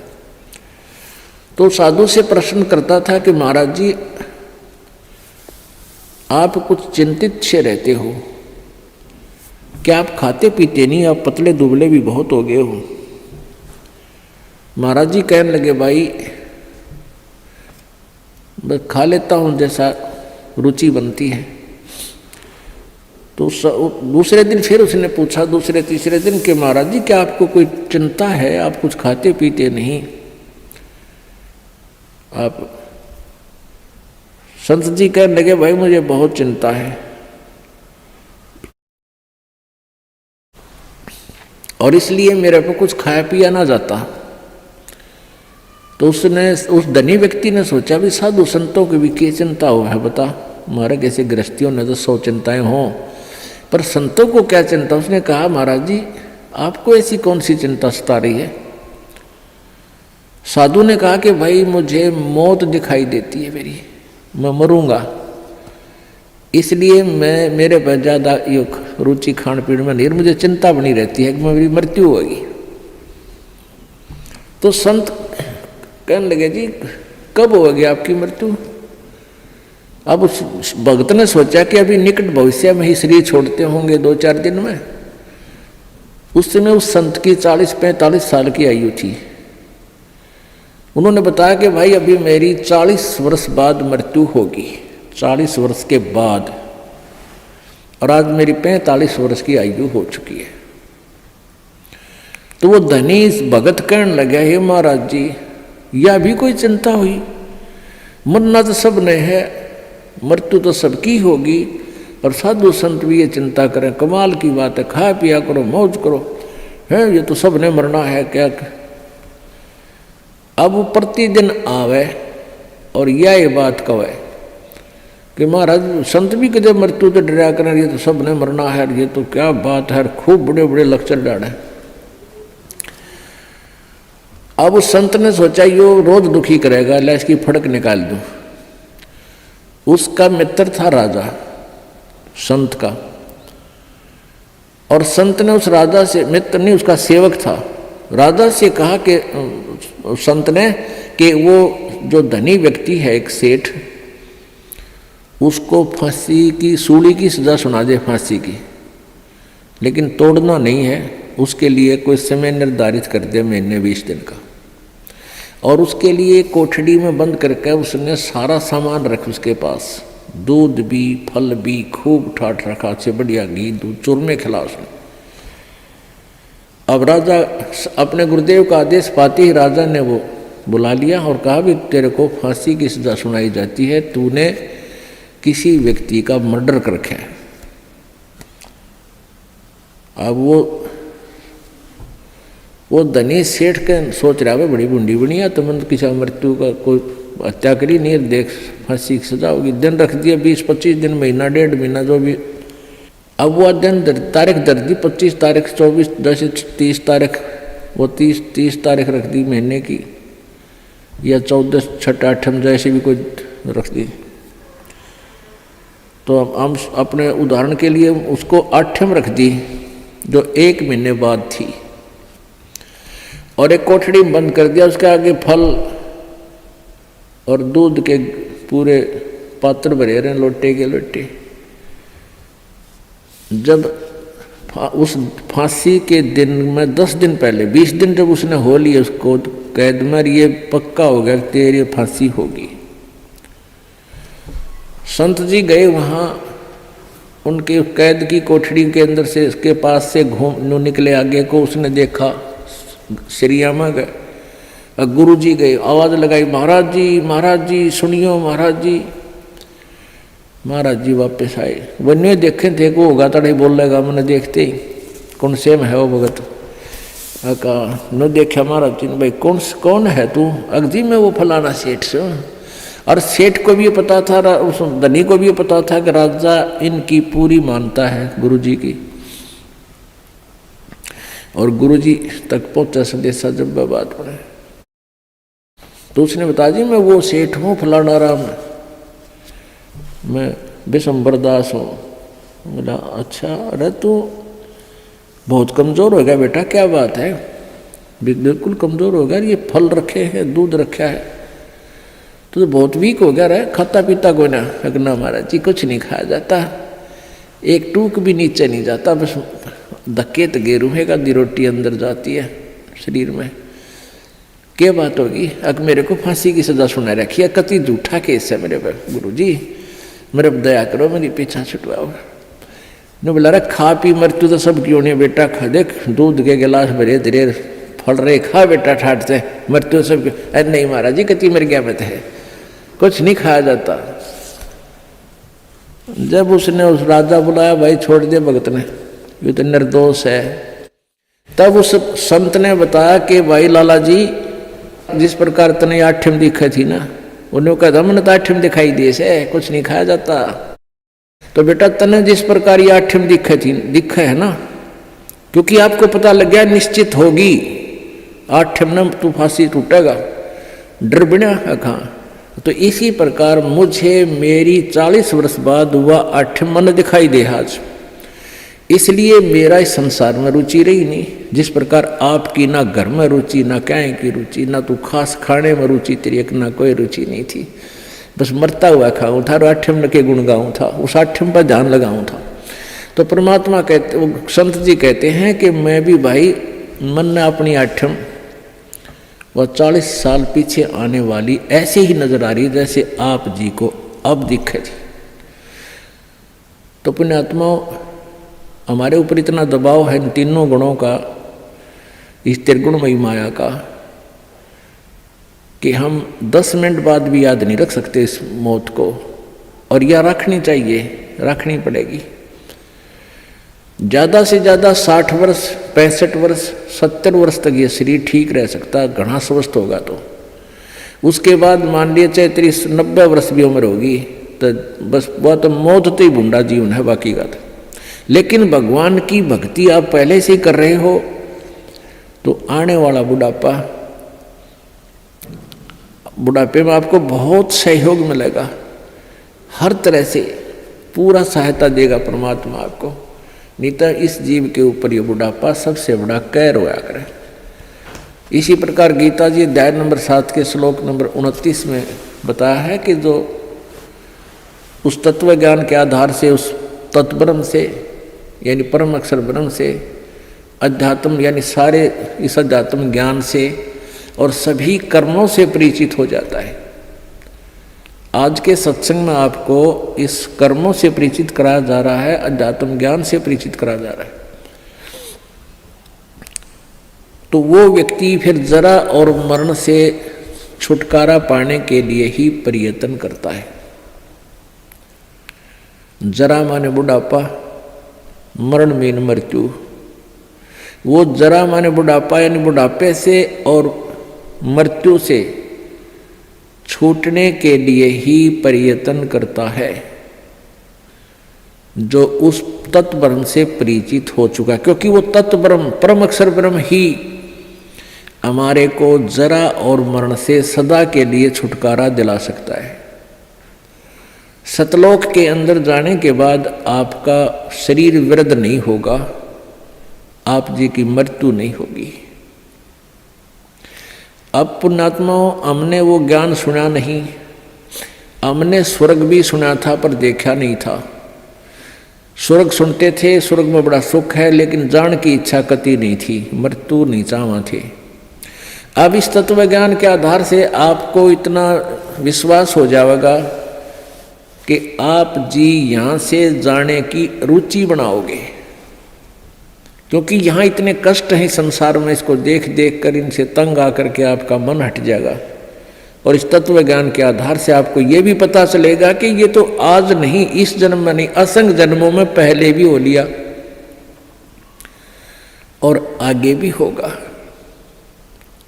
यदि सतलोक नहीं गए। अब सतलोक में जाने के बाद आपकी पुनः जन्म नहीं होगा, वृद्ध अवस्था नहीं आएगी। बुढ़ापा नहीं होगा और मृत्यु नहीं हो। आज कोई भी प्राणी मृत्यु नहीं चाहता और सारे मरेंगे 2 दिन आगे पीछे। समय आने पर सबकी मृत्यु होगी, मरना कोई नहीं चाहता। चाहे कोई 80 साल 90 वर्ष का बूढ़ा हो रहा है और चला जाता ना बैठा जाता है, कभी कड़ दुख है कभी सिर दुख है और फिर भी मृत्यु नहीं चाहता।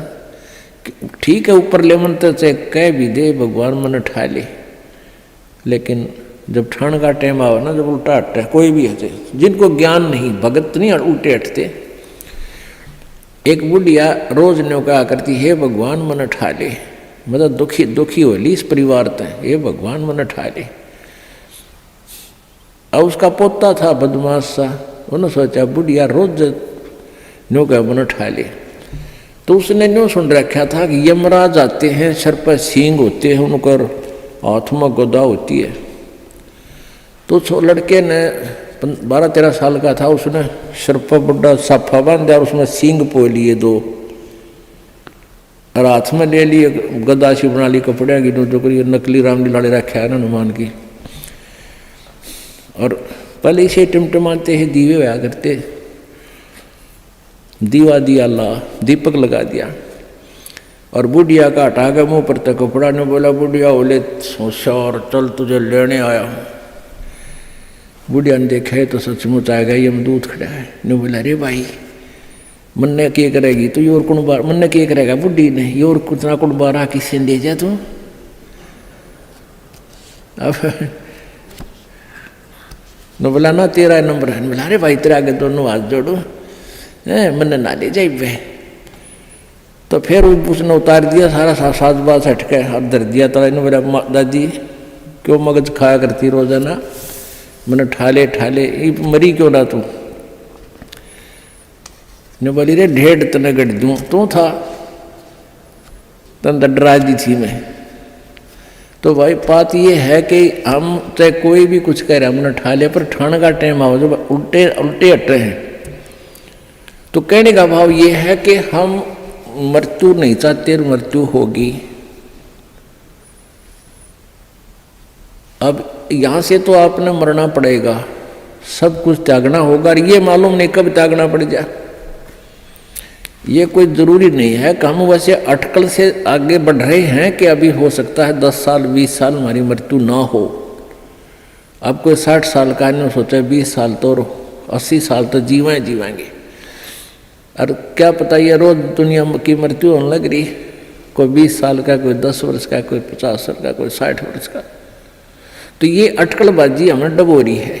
हमने भगवान से डरना चाहिए और याद रखे उस मौत को, प्रथम परमात्मा को और सेकंड मौत को। फिर ना तो बुराई कर सकते, ना चोरी कर सकते, ना ठगी कर सकते, ना बदमाशी कर सकते, ना 2 नंबर का काम कर सकते कि जाना दिखेगा आपने। फिर तो यहाँ तो से तो आपने जाना ही पड़ेगा। और यदि आपकी श्रद्धा सच्ची लो उस सतलोक में जान की लगी, इस ज्ञान के आधार से आपकी आस्था या किसी परिवार जन्म में या किसी धन में नहीं रहनी चाहिए। जब आप यहाँ से चलन के योग्य होगे और ये रहकर आपकी परीक्षाएं भी होंगी, आपके ऊपर कोई ऐसी आपत्ति ऐसा आएगा समय, फिर आप देखेंगे कि मेरी वृत्ति बेटे में है कि बेटी में, पोते में है कि या पोती में, कोठी में या कार में। आप जी ने अपने उस जाल को स्वयं काटने की चेष्टा करनी है कि तो जुल्म हो गया, मेरा तो बीच में आस्था है। और यहाँ आशा रही तो वापस जन्म होगा, जहाँ आशा ता बासा होई और मन कर्म वचन सुमरियो सोई। आपकी यहाँ किसी भी चीज में आशा रहेगी, आस्था रहेगी, तो वापस आप जी को आना पड़ेगा।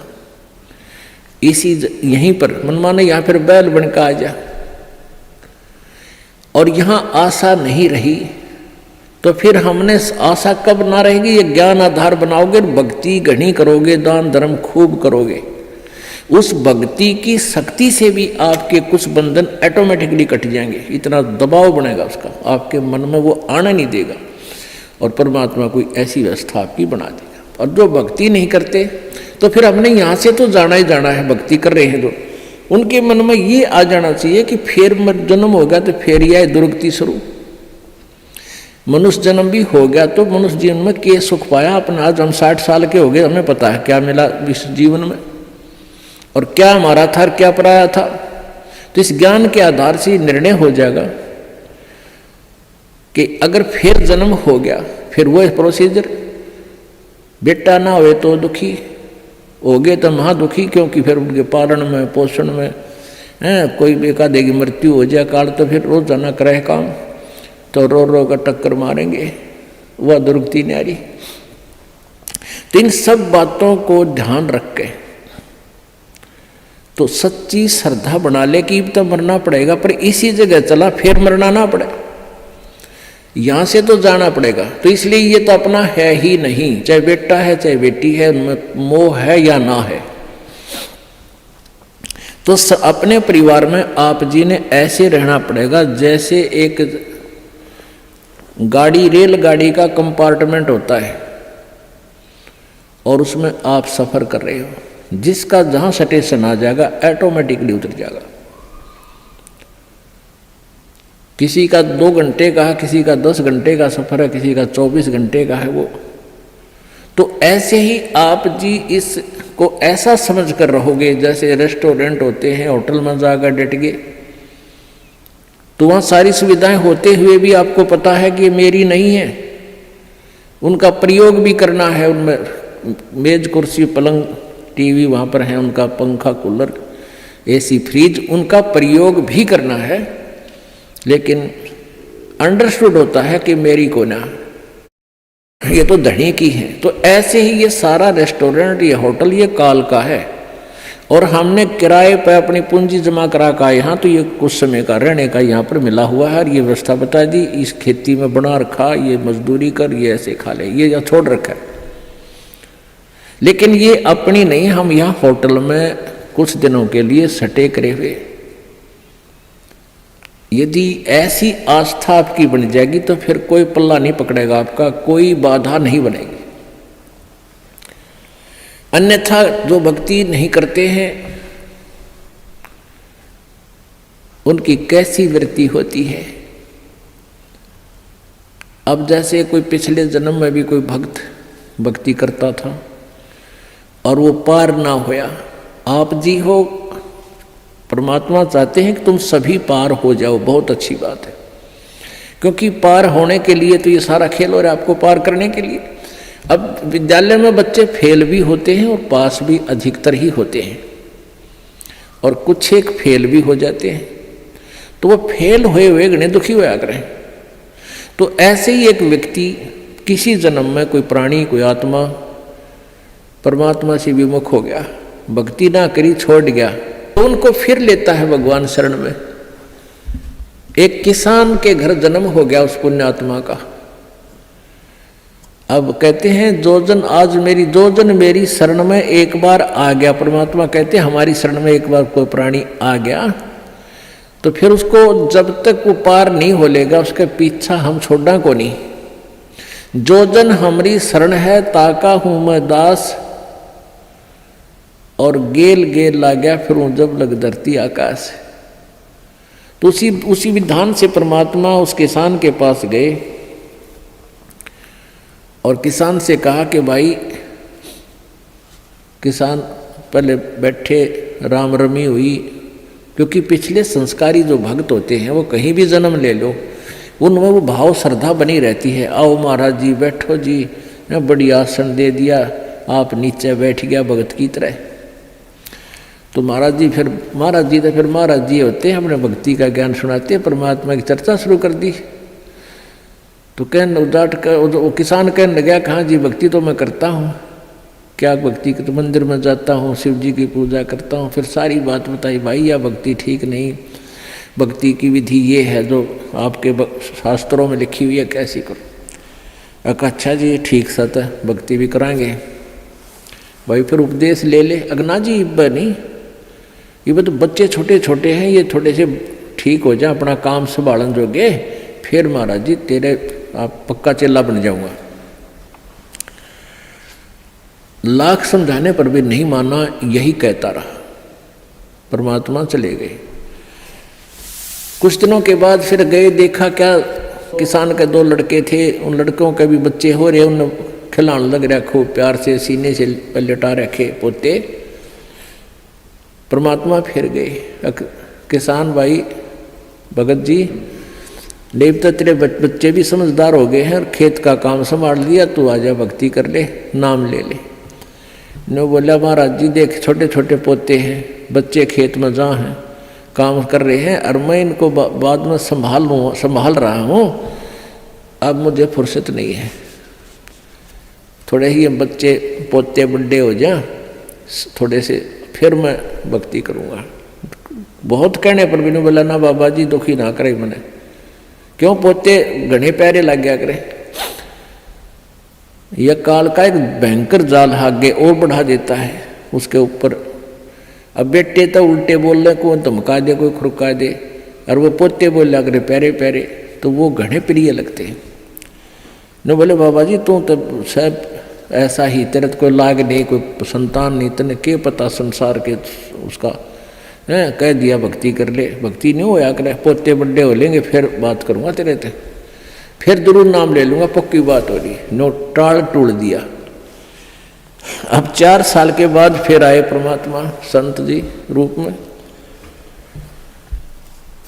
तो घर आके पूछा कि भाई तुम्हारा वो कहाँ गए तुम्हारे पिताजी दादाजी।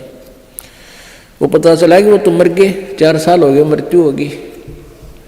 मालिक को तो पता था, क्या था कि खेत में उन्हें का बैल बन गया, आके बैल बन गया, बैल की जूनी प्राप्त की, और खेतों में उसका बेटा उसको हल में जोत रहा।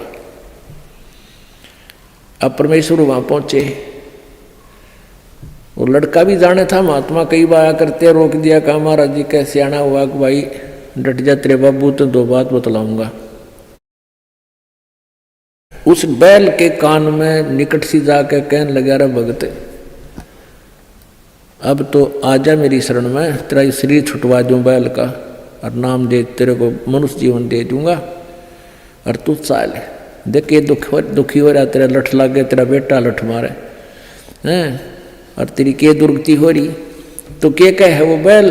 न्यों कहा बाबा जी तू बोल रहा मत, अब मैं यहाँ से मर जाऊंगा, दूसरा बैल आ गया, वो थोड़ा काम करेगा, मेरे बेटा ने टोटा हो जाएगा, वो तेरा गजब हुई हो। परमात्मा बोले अच्छा भाई कोई बात ना, ले धन बना तो बेटा के। अब कुछ दिन के बाद वो बैल भी मर गया, मृत्यु के बाद वो सांप बन गया। अब सांप को एक याद होता है, उसने कहीं धन गाड़ रखा, पहले जमीन में दबाया करते चोरों के डर से, धन जेवर दाब दिए, पैसे चांदी के हुआ करते सिक्के, वो लको दिए, छुपा दिए। तो सर्प बनकर वो वहीं घूम रहा है। अब वो पुत्र वधुओं ने देख लिया, शोर मचाया, सांप सांप, उन बेटिया ने मारा लठ उसका, वो मोरी में गए निकल गया, पर 1-2 लाठी अच्छी लगी उसके, कंडे में हो गया बीच तक। वो सहज सहज धीरे धीरे सरक कर बोझड़ों में, झाड़ उन बोझड़ा में पड़ा।